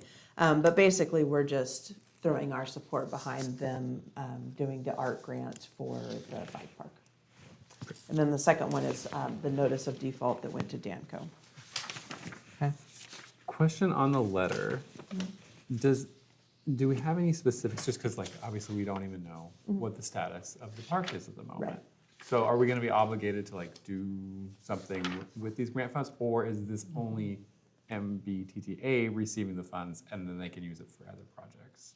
I think that the site that's being specified is the bike park in Blue Lake. I think the idea was that some of the art installations could potentially go on even sides of like the skateboard park, or I think that the goal is to be able to use those funds as matching funds for something else to be able to finish a piece of it or work towards something. But I think the process for getting these funds is going to be long. Mm-hmm. Okay. And then, as with most grants, then it would come to the council for approval. Yeah, once the grant- before we would. And then a question I have is, it says that we are willing to collaborate as the land manager for the project site. So is that just for the site? It's not for the grant itself? Because generally, I think the land manager or, I think the distinction that was trying to be made was that the MBTTA doesn't own the land, and so we as the owner of the land are willing to collaborate on this project. And they needed some assurance that the owner was willing to collaborate with them as opposed to them just applying for this without the city's knowledge. I And wish then- Emily was here. She actually talked to him. And then as this moves forward with art installations, is that something that comes back here Yes, for sure. for approval? Yes. Okay. and is there any matching? Do we know? Not from us. Not No. Yeah. My understanding when I initially talked to him about this was that the goal was to get this with the idea it could be matching for something else. If we could find federal funds or somewhere else, then this could be a match to them. Okay. Councilmember Napier? Yeah, I guess maybe it's more a procedural thing. And obviously, it doesn't obligate us to the grant. But it still feels a little odd to have not had this come to council. Yeah, I agree with you. And, I mean, did it go through you either? No, I did review it Okay. before Emily signed it, yes. Okay. And because of the timeline, I felt it was more important to support the people that we had an MOU with in being Yeah. able to at least apply for the funds as opposed to having to wait another year or two. Yeah, and you just said that key thing. We already have an MOU with them, so we kind of have a platform for discussion. on Right, this well, we have a review. relationship that's been laid out as to what each party's gonna do. Okay. Yeah, I mean, obviously, thank you for moving forward, but I think in the future, probably just check in officially. I mean, on this deadline, I could see where if you hadn't done it at that time, then they would have missed that opportunity. And so Well, I'll be knowing that- honest, like, I sent this to him probably 3 months ago or more. And it took him a little while to process it on their end and decide whether they're gonna do it. And by the time he got back to me, it was too late. And I was like, okay, fine. Okay. Any I'm sorry, go ahead. It's not ideal. I would rather it have been signed by the mayor as opposed to the Parks and Rec director. But Any other questions of council before I open up the public for comment? Public, would you like to comment on this item? No? Okay. Oh, really? You sure? Last call. Come on. We'll bring you the mic. We'll bring the mic. You can take the mic back with you. yeah. It just seems like another one of those, put the cart before the horse with the bike park thing. I mean, we have so far to go, and I had a really hard time really understanding what their motive was for this grant. So, is it like making signs that give them credit? I don't believe so. When I first looked at the grant, it has the feel of, I mean, like, for example, in a transportation sort of a setting, choosing the formwork that you do on the sides of a concrete overcrossing, for example, to try to include the cultural aspects of an area. I'm envisioning it like that. That's what it feels like, is that the money is going to be used to enhance things that are going to be constructed anyway, in a method that's like artistic and cultural. Okay. Okay. That's why I say it's probably going to be the side of the skateboard part, is because it's concrete. Yeah. And you were saying it was going to take some time for this to process. Yeah, if they even get it. All right. Julie has her hand up. Julie, please go ahead. Thank you, Rebecca, for hanging out. I do agree with her sentiments, and it is going to take a second to process a grant, but I think it's always wise to apply because you never know. It's just how the grant is spent once it's received. That's where I'd like to see the council just be involved with the allocations of it, and let's see what we can do. That's my opinion and thoughts. Thank you. Great. Thank you, Julie. All right. Moving on to item 17, reports of council and staff. Ad hoc committee reports. Does anyone have anything to report from ad hocs? Nothing. Oh, yes? We do. Okay, great. I'll just do a quick, we had greater ambitions, but the road to heck. Terry and I are on the ad hoc for fiscal policy, and we do have a fiscal management policy handbook that I think 2018 is the most current, and prior to that, I think it was 2002 or something pretty far out of touch. So Terry and I met, we did kind of an initial review. Wow, we were really fortunate to have Terry on this. She is so organized, an amazing amount of research already compiled. We have some samples from other cities on fiscal policy. She had information on grants. I'm glad that the commenter, Julie Christie, had brought that up, because that's an example of what we see that we could develop within our fiscal policy is what does it look like for the city to apply for a grant, or what is the reporting? What would we expect to see as council? What would be the overall guiding policy when we get these grants, so that we know and the public knows that what we said we do, we have done, and if something changed, there's also some kind of path for that. And I think the other thing that we kind of are kicking around right now is, rather than trying to revise this item, and that item, and another item, I think we're going to look for something that's more comprehensive and try, find some current examples of really healthy, strong fiscal management policies. And so it'll be myself, Terry Bayless, our city manager, Jenny Short, obviously, and Carrie, how do you pronounce her last name? Croker. Our finance manager, Yeah. director. So, yeah, we're really excited to have their expertise. And so we were just, also, the next step was kind of looking at what are all the things that maybe should make up a good financial policy, because it is a little sparse on the one we have, and the updates were really minor, so it's not the same way it was back in 2000. One other, go ahead, I've already. I just had a question about the process, just for any and all. If we are going to make revisions to an established policy, are we held to red line, or is bringing forward a newly adopted entire new package because it's too cumbersome to red line? Does that make sense? Yeah. You know, when I'm redoing policies, it's like, oh my gosh, this is just so much. Yeah. That It's all red. there's a whole new package that is just so much more comprehensive, detailed. The format is good. I just had a question about that because we're going to be working on a similar project. So I was curious about the rules about that. No, I think you can basically, Throw one out. yeah, I was gonna say discard, Retire, you know, exactly. We'll retire The old one. one and then Okay, adopt the great, new one in its okay. place in its Thank you. entirety. Cool.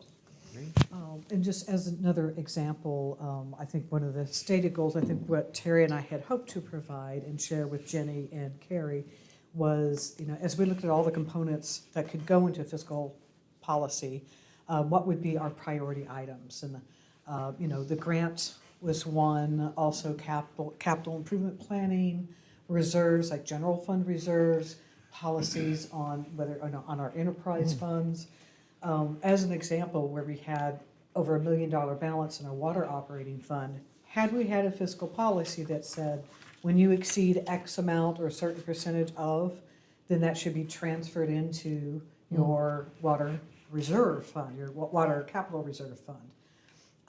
And so it kind of, it triggers really quickly if you're running out of money in that fund. But if you've got $1 million and you maybe aren't charging right, we've seen it just went down and down and down.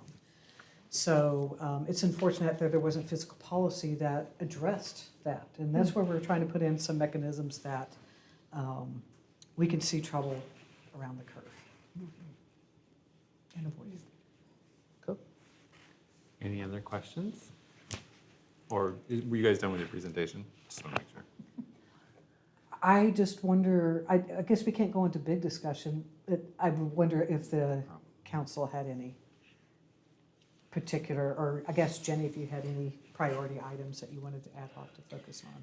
Yeah, I think one of the things that we'll have to consider in this is whether we want everything that's related to finances into a single policy, or if we want specific things like a procurement policy and, you know, like an overarching fiscal management program, but then a series of policies underneath there that are easier to deal with one at a time if That you have makes a major sense. change. Yeah.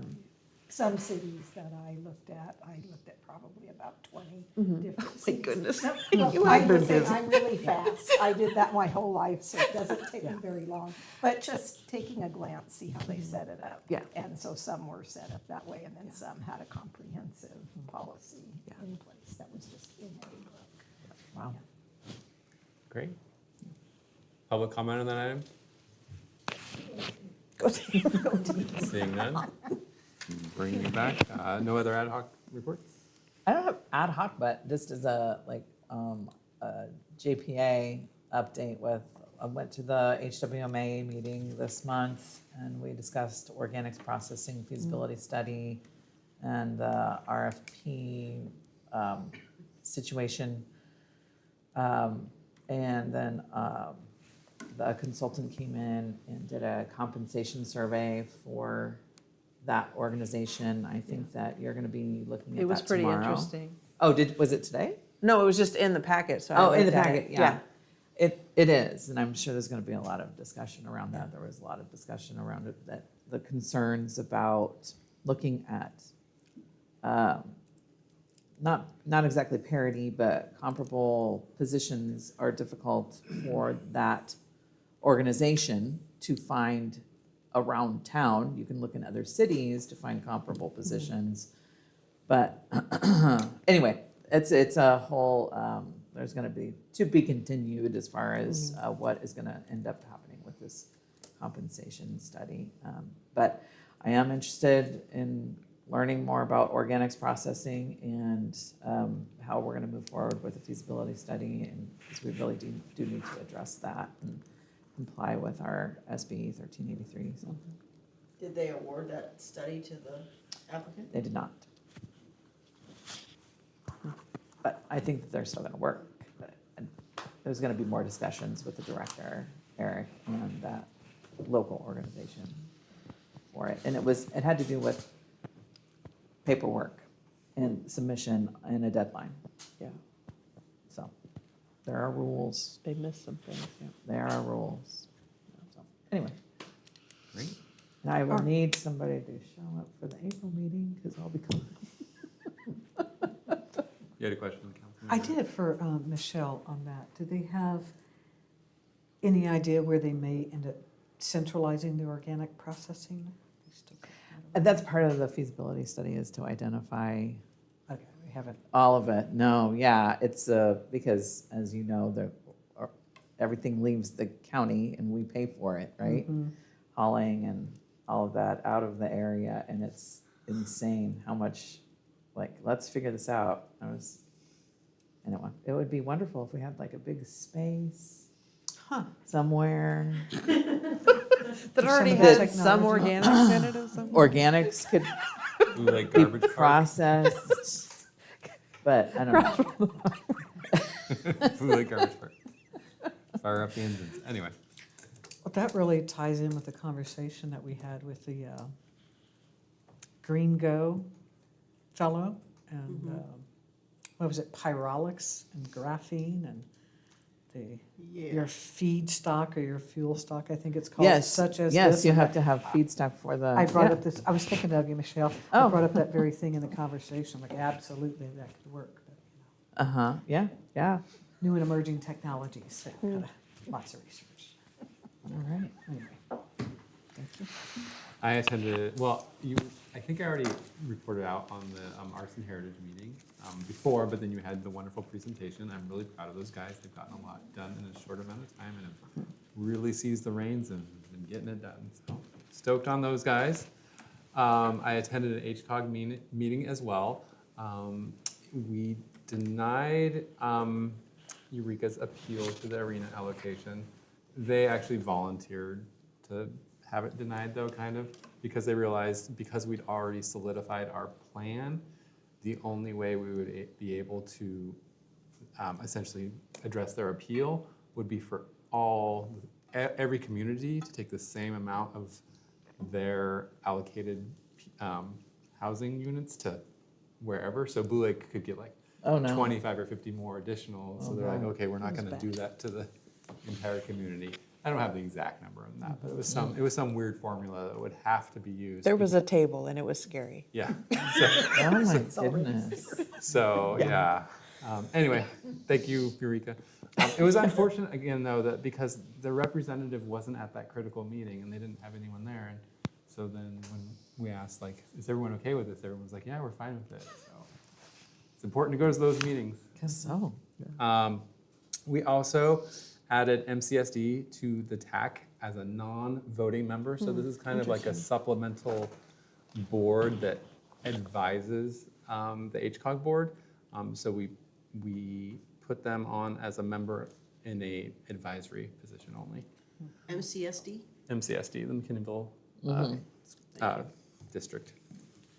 Dial-A-Ride, we looked at that and their ongoing funding shortfalls, and they're like, do you want us to continue having Dial-A-Ride? Because it's losing money, and so we're going to be looking at rescoping that, or they're going to be coming back with a report in the future on how to rescope those projects. And we also received a presentation from the director as well on what they've been working on over the past year. And that's all I've got. I attended a Public Safety Commission meeting, and yeah, I don't have any notes to share with you. we were short a couple of commissioners, so basically we had the crew from the previous commission. And we are, one of our newly appointed commissioners did resign, so we're looking for one more commissioner for the Safety Commission. And we're continuing on some projects that were started before. And that's all I got. I'm concerned the streets of Blue Lake aren't safe now that we've lost the commissioners. So get them back. I think we're gonna be okay. I'm hoping that the different representatives from the agencies that typically show up, like Red Cross, the Rancheria Police Department, Blue Lake Fire Department, that they will be showing up to these future meetings. I reached out to them about the meeting that they last had, and I didn't hear from, I heard from some of them after the fact. They thanked me for the heads up and asked to keep being CC'd on those emails. And I know that the commission was requesting the presence specifically of the sheriff to get some clarification on the terms and definition used in the reports that they receive. So I'm hopeful that somebody will show up to your next meeting. Thank you. Yeah, that's been kind of an ongoing issue, and it doesn't, we don't necessarily have to have somebody at that meeting, but we like having, I mean, it's great when a representative of the sheriff's department shows up and they talk about some of the call stats and what's going on, and so that's nice. Yeah, and we've had a fair bit of participation from them, and also several members of, staff members from the Rancheria over, the last few months, so it's been nice. I attended a Chamber of Commerce meeting, and they had a robust conversation about science, kind of like science talks or presentations, and how those might be able to be, like maybe different businesses or places in Blue Lake host these, and then how could those science talks or presentations maybe support businesses, because it might draw people here. And they also brought up encouraging to have more board members. To have more board More members? board members, yeah. How many board members do they I'm have? not sure. I don't know, Justin, if you could fill us in on. Currently at 7. 7, okay. Yeah, right there. Great. Moving on to city manager reports. I'll give you an update on a few things that have happened since the packet. So the 7th housing element is off and running. We had our kickoff meeting with Plans West on last Thursday, and they have a whole list of data requests that they want, not only from us, but also from HCD, which is turning out HCD is behind on providing the information that's going to be necessary. Yesterday, one of the emails went like, there's an MOU that has deadlines and your data is required to meet those. And so we'll see what comes out of that. And we're documenting all this, so when they come and say, Oh, yeah, "We haven't done it," absolutely. Great. Yep. One of the things that did come out of it is staff is going to need to compile the 600 plus pages of condition surveys that were started in the 6th cycle. And that is going to have to be put into a spreadsheet for the 7th cycle and submitted to Plan West by May 15th. Oh my gosh. That's going to be Friday day. We're going to start doing that on Fridays because there's going to be paper everywhere. Wow. We have some very good new staff, though, that I am quite confident is capable to do this. One of the first steps was I contacted the assessor's office to see if they could supply me with a detailed spreadsheet that included the APN and the owner and all the situs addresses and mailing. I got a beautiful spreadsheet from them the same day. So we're just going to be able to start with that, add columns that have the required information that will have to then be put in. I think if we set it up with, like a table drop down, it'll be simple to just go down each one. Most of the condition surveys are done. What hasn't happened is check to make sure they're all done. And so part of that, putting it into the database in the spreadsheet will start showing which ones got missed. Because I don't think it quite got completed when they found out they didn't actually need it for the 6th cycle after all. So that's going to be a big push by city staff, and we don't have a long time to do it. And then we also, yesterday, we submitted the annual progress report to HCD for the all of the aspects of the 6-cycle housing element. And we were on time, it was due by the end of the month, so that's good news. So those are all the housing element things. It's an aggressive schedule, but I think Plans West is up to it. The other thing that we did recently is Samantha and I met with all the commission chairs to kind of just talk about duties, expectations, how our agenda is going to work, what was expected for meeting minutes, what help could she be, and where was that line of where she's not going to do all of the work. They need to bring the stuff to her. We also talked about the fact that they needed to get approval from the city manager to have staff there, to ask our city engineer, our city planner, our city attorney, any of those people to attend their meetings, because I need to be able to manage the budget, and they don't do it for free. And so they were like, oh, yeah, that makes sense.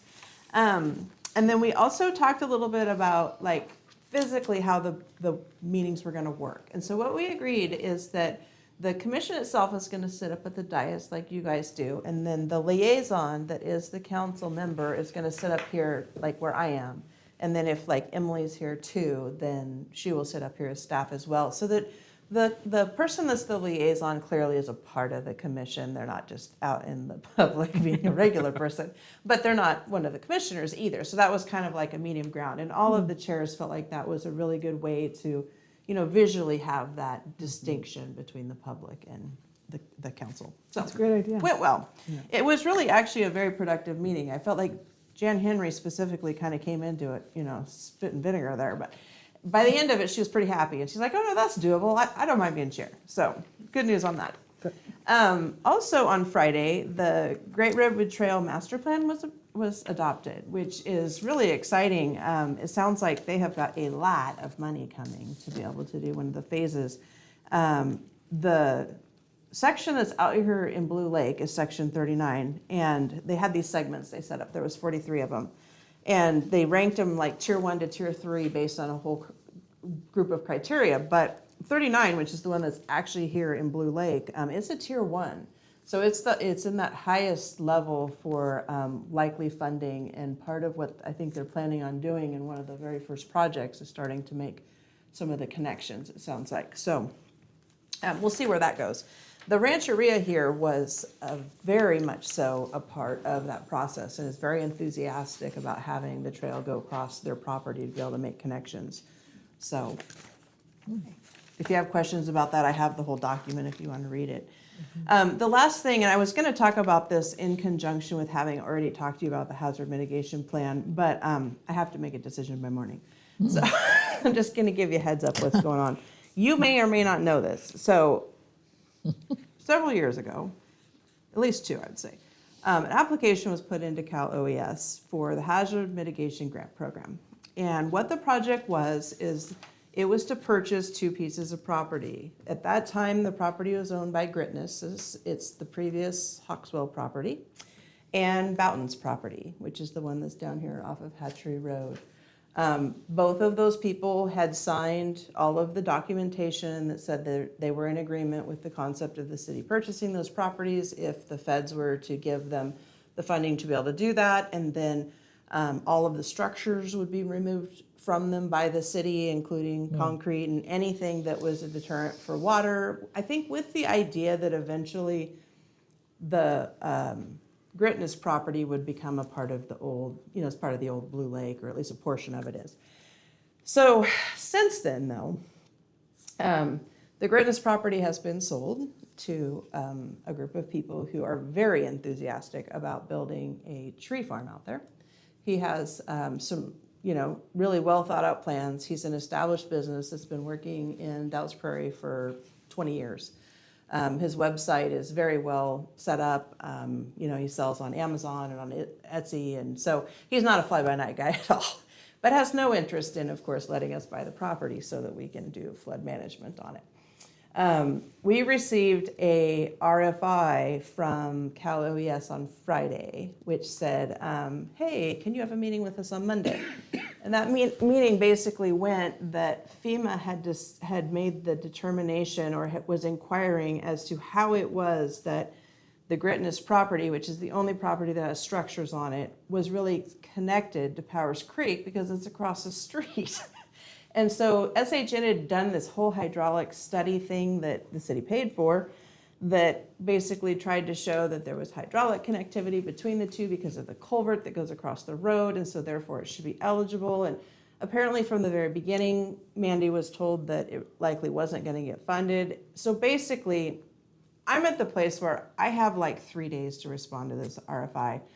I talked with SHN. They're like, there's no way this is ever going to move forward. And so what I plan to do, unless council's super opposed to this, is just go ahead and write a letter withdrawing the application.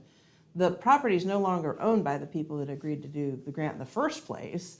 And Boughton definitely is not interested in selling. He wants to sell for way more than fair market value, and he is meeting with me on Friday to talk about developing it. So I think that project probably has pretty much fallen apart, and we should stop putting any more money into it. Is this the Blue Lake? Is that what? Yeah, except not all of it. I mean, it's just part of it. It's the what property? Blue Lake. It's the essentially where old Blue Lake property. Where the, Yeah, and I think, a part of it probably was. I don't think all of it was from what I've seen, but. And they're putting it, I don't want to diverge too far, but they're building a tree farm? Yeah, yeah. There's they do little like redwood starts, and they have a whole bunch of different trees they do. And they're really, their packaging is very cute. I mean, they put a lot of thought and effort into it. They're very successful, so. So would you need would this need to be an action item? No, it doesn't. Oh, I just okay. want to give you a heads up that that's what I'm going to do unless. Makes sense. Yeah. Okay. And so the properties couldn't be separated? It's not like we could get a grant for one but not the other? Neither one of them are the people going to be willing to sell. So I don't see any point in putting a bunch of effort. I mean, the questions they have are like 3 or 4 pages long, and the amount that we would pay SHN to respond to all of that stuff would be significant for a project that they're basically saying you're not really eligible for, and the cost benefit analysis for it is so low that we won't fund it. Oh, okay. Don't want to diverge too much, but how much have we spent on it so far? I would have to look. I do not know. And I'm not sure it was set up as a separate project that we tracked because it was just a grant application. Great. Too much. Any other questions for staff? I did, it goes back on the commission. Oh, part. okay. I'm glad that you guys were able to meet with them, and that kind of brought it around to some positive results and solutions. Yeah, I think it went well. And as was brought up by several members of the public today, and I think we brought this up in council too, we need to get some kind of way that the agendas that the commissioners are working on are reflective also of where the council is at, because we're kind of getting blindsided left and right with different issues. And with our limited resources, our limited time, we've got to be able to focus and prioritize and coordinate. Yeah. And we did talk about how the agenda items were going to get selected, and that it wasn't just up to the commission, that staff and the city manager and council all could put stuff on there. The public can put stuff on there, just like they can for council. And, as things move forward, if we feel like we're having difficulties, the liaison can be a part of the agenda setting process. So I think it's going to go okay. I felt like the people were really receptive to I this. can also CC the liaisons for the agendas when I send them out. I guess I would also appreciate some clarification on their agenda items. So are they not allowed to set agenda items for their commissions? Like, and where's the line? So I was hearing that people were kind of taken back by the Arts and Heritage Commission moving forward with this land acknowledgement without having direction from council, and I'm just wondering where that line is. Like, are all agenda items supposed to come from you guys? Is it supposed to be more of a collaboration? I think collaboration, from what I've been hearing, is the main. But it sounds like it was an old item that was, they were trying to get stuff done. They had direction, I guess. I think things used to run differently. I think before, they would come to council and say, we want to work on putting these signs up around town that advertise this. And the council would be like, yes, go ahead and move forward with that. So they would bring items forward, and there was this kind of intercommunication that would happen. I don't think there's any established threshold though. Like, if it costs this amount of money, you need to bring it to council. So I think probably what, we either need to look at the ordinances for those commissions and/or come up with new policies. I think we want a uniformity across all our commissions, and that's what the ad hoc for the commissions is working on.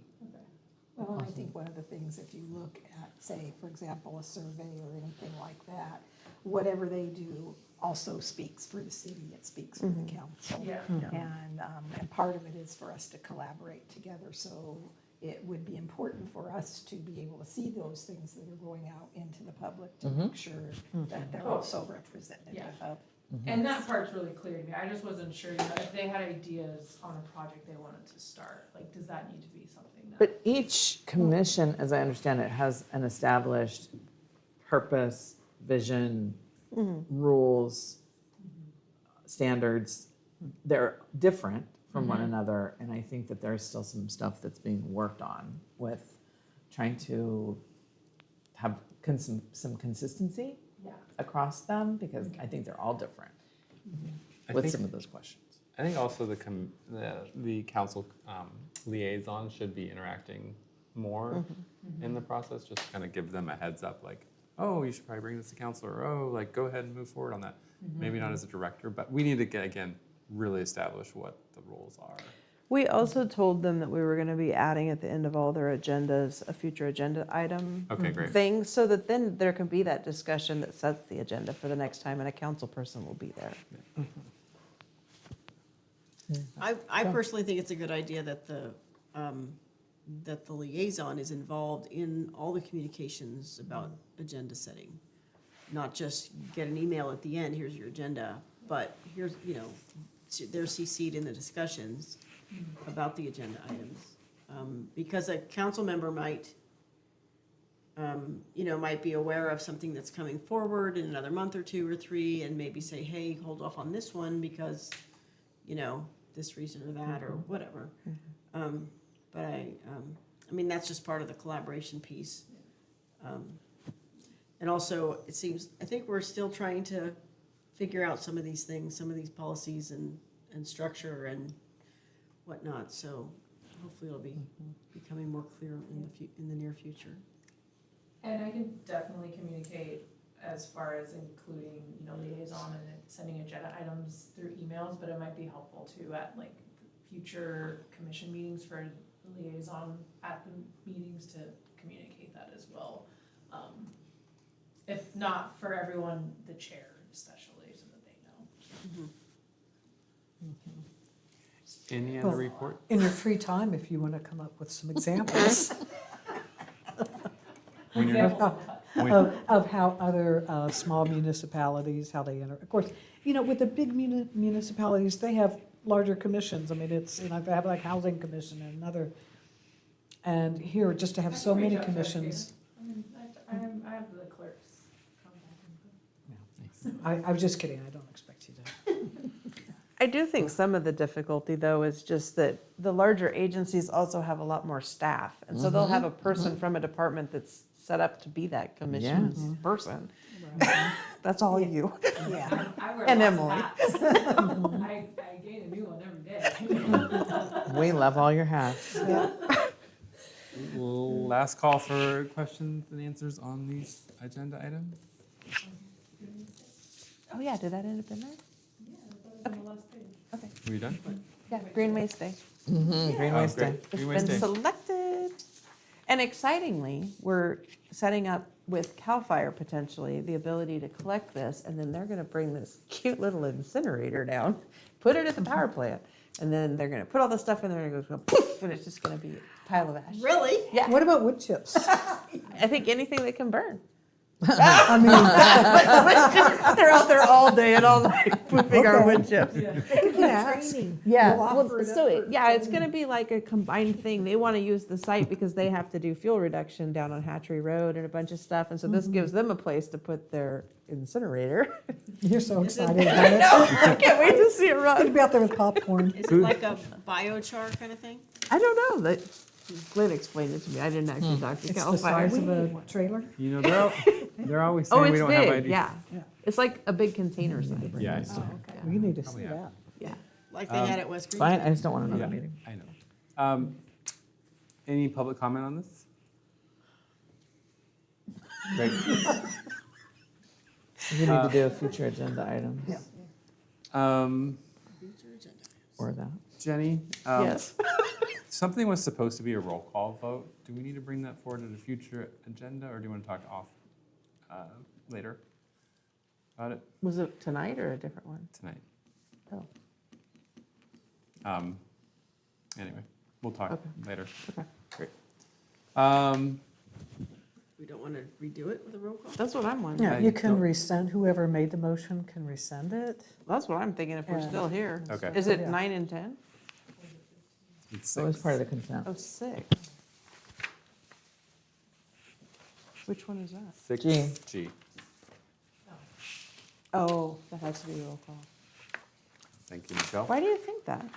was What? that? Why do you think that? Because it says roll call.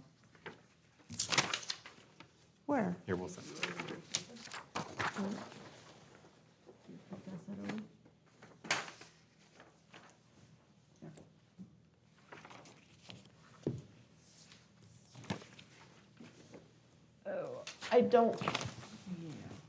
I don't think that was intended to be like that. Okay. Okay. What is this the back of? That's like, let me see here. Because there was no resolution attached to, that doesn't go with this. Is Great. that the signatories thing? Sorry. Yeah, yeah, Maybe yeah. it's the wrong one. I think it is the wrong one. Okay. Thank Is you. it the one for the bank? That's what I'm wondering, if it's the bank one. Oh, Great. I'm getting so Oh, lost. wrong page. Yeah, Because I yeah. did the front back thing. Let's do let's go back and do that one as roll call, if you want to pull it The off. signatory? 6F. Okay. Do we need a motion to go back to the item then? I would say so. I make a motion. Plus, we have to pull it from consent, because Alright. it was part of all the, oh, what a mess. I'll take that back. Do Sorry. we need to have another meet? Can we push this off to another meeting, or is this a now thing? We could push it off, but now you've already approved it, so do you want to withdraw your approval? Who made the motion? No idea. Motion to approve consent was Scafani and who is this? Okay. Okay, So just maybe amend your motion to exclude G. Just 6F and Not- 6H. I will amend my motion Oh, yeah. to approve consent items. G and H. G and H. Sorry. All right. The You can amend after a vote has already occurred. we may need to get. Whip up- We may need Maybe to we bring. should Sorry. just, maybe we should just bring it back. Bring it back. That's fine, but we can still bring it have to back. Pull it. It's We Sorry, it's just gonna get get to do it all complicated. over again next time. okay. So let's finish up 17. Okay, I'm Reports done. of, do we have any more reports of council and staff? All right. Do we have any public comment on council and staff? Great. Moving on to future agenda items requested by council. Does the council have any future agenda items? I do, please. Yes. It's going to be a shocker. Bathrooms. Could we maybe talk about bathrooms when we talk about budget? The horse arena at the town square, and just like longer range, not B&B toilets, but permanent toilets. So just kind of wanting to put a pin in that. Another item is the order of agenda items, because we had 2 staff members here who were here for a long time. Yeah. And I know that our current agenda format is actually, I think is in the ordinance on what we're supposed to be doing. But could we maybe look at exceptions for that so they can get on with their evenings? Can I ask a question? would Because I think maybe some of what derailed the timeline was all the things that got pulled off of consent. So Okay. I think if people aren't comfortable with real actions being on consent, I won't put them on there anymore, and I'll just put them all as discussion items. And then I can put them in order. I mean, I thought you would adopt them all together, and it would be like 10 minutes, but. Well, I think that the items that were Welcome to That's what I'm pulled, realizing. the items that were pulled, to be fair, were minute corrections with typos. Well, no, we pulled the doghouse, and we pulled city hall hours, and we, Oh, yeah. Well, I mean, it all adds up. It was like 8:15 before we got off a consent that's calendar. okay. Okay, point taken on That's that. fair. Yeah, and so I just won't do yeah. it that way if you're not comfortable with just doing them all together. Ultimately, I'd like to get there. Well, me too. We can keep practicing if you Yeah. want. Me too. Okay. Let's One of keep these practicing. days. Okay, I'm good with that. And I don't know, do we need to have council to have a workshop so we can ID some of the agenda items that we'd like to have with commissions? Because we keep saying that we'd like to kind of be in sync with what the commissioners are doing, but if we haven't had a discussion together to say what the priorities are, I don't want to misrepresent, and I want to make sure I represent the thoughts of others. I think having you direct your commission to come forward and give a presentation and a check-in would probably be the quickest way to get it going. Okay. Does that, I think this,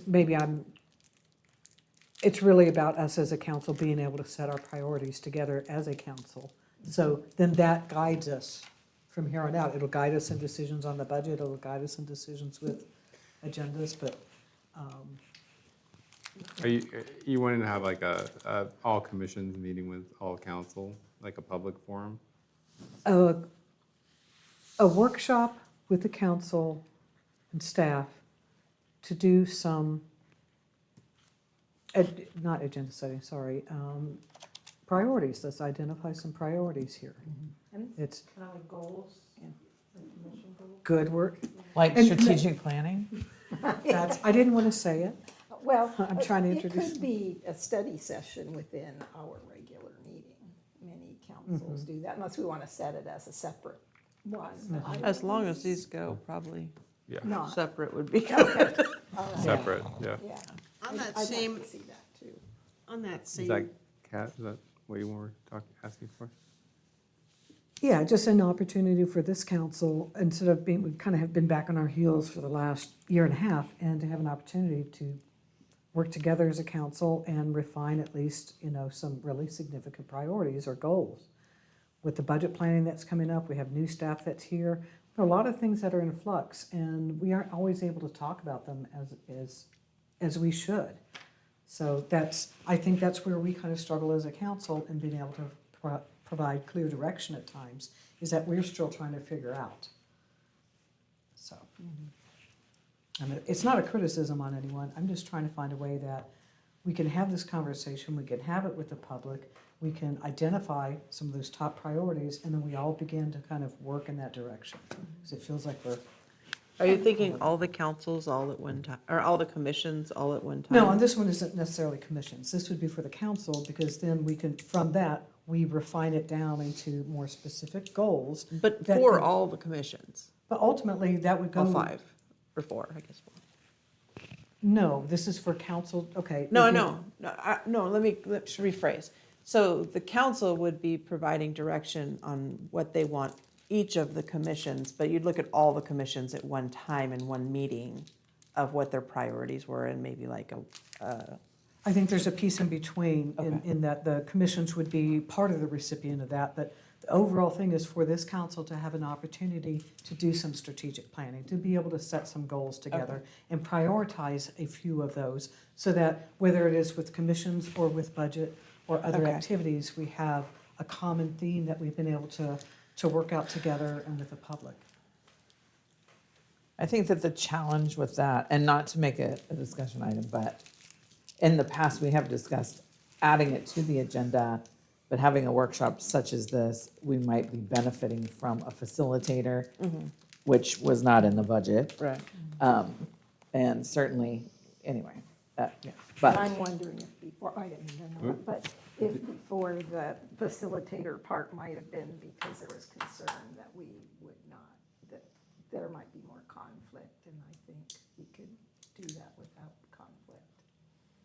I think we're getting into Yes. discussion territory, so let's go ahead and Right. wrap up this How, item. how soon are you thinking? Like, you talked before budget, and that's like 90 days from now, so.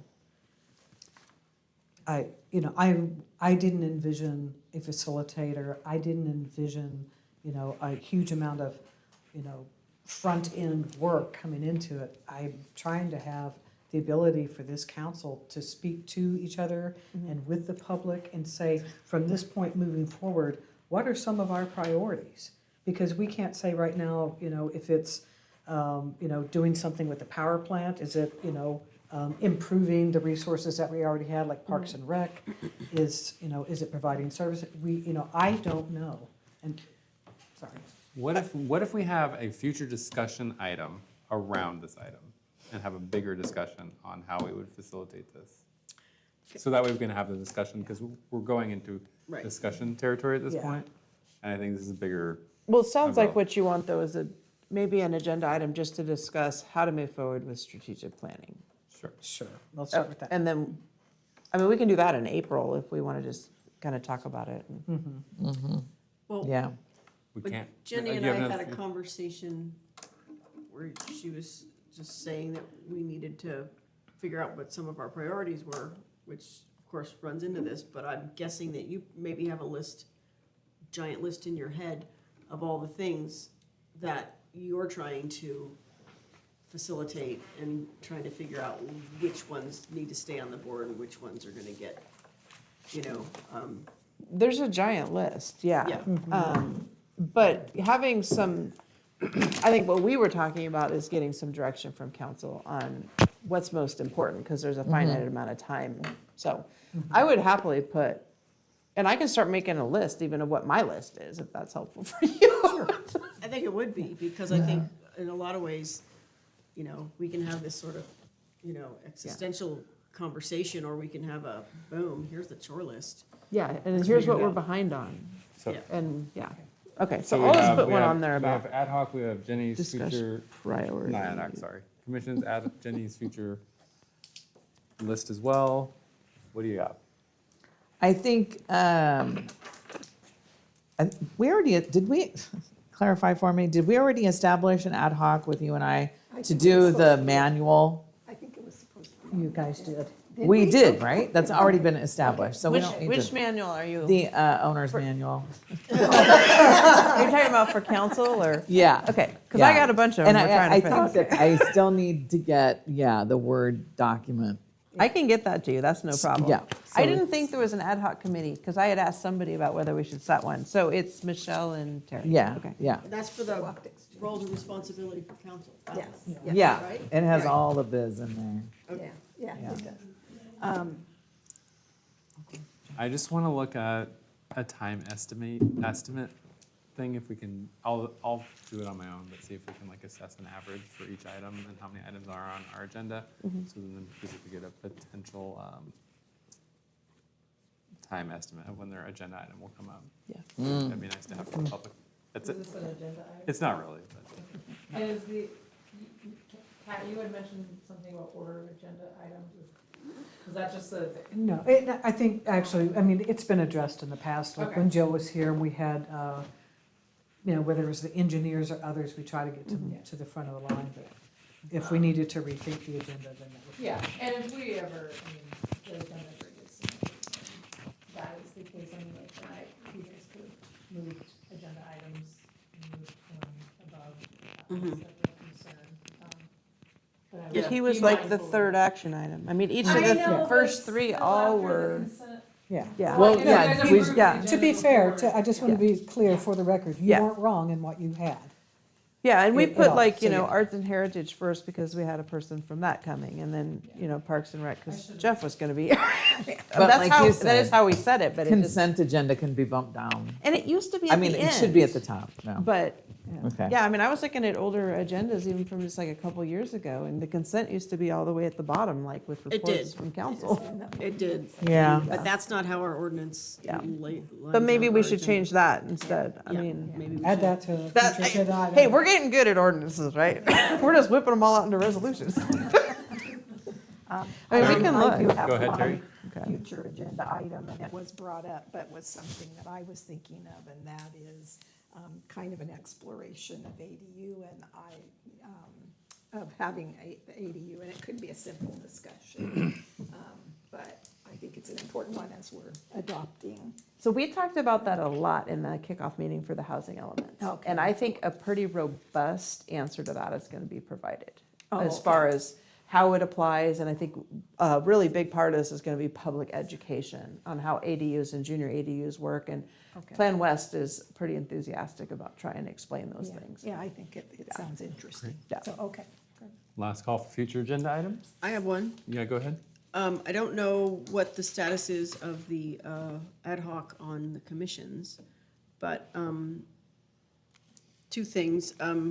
Well, we were surveying our commissions about how they felt about creating a super commission, and we haven't gotten a report on that exactly, and I sort of forgot to report on that. The Public Safety Commission was not in favor of that. But the other thing is, we also talked about in our last meeting about having two liaisons to each commission. That might create more of a collaborative group situation. And I'd like to bring that forward for a discussion and potential decision. Okay. So if we can potentially move forward with that. Just that, or revising the ordinances in general all as one fell swoop to be consistent with each other? Well, it'd be nice to do the fell swoop thing, but I imagine that's gonna take months. And I think that if we were to make a smaller change that might start to shift the dynamic, we could do that sooner. I would like to Future bring it up agenda as a item. discussion item. though. Yeah, that's what I'm thinking too. That sounds like a discussion item. All right, anything else? Yeah, before we Anything else? actually start changing ordinances and go through all the work. Public, any future agenda items? Okay, seeing none, I would like to ask the council, do you guys all want to vote on adjourning from now on, or do you want the chair to just adjourn? I think I'd be happy with the chair to adjourn. Everyone? Done. That's fine. All right, we're adjourned. At Sweet. 10:31.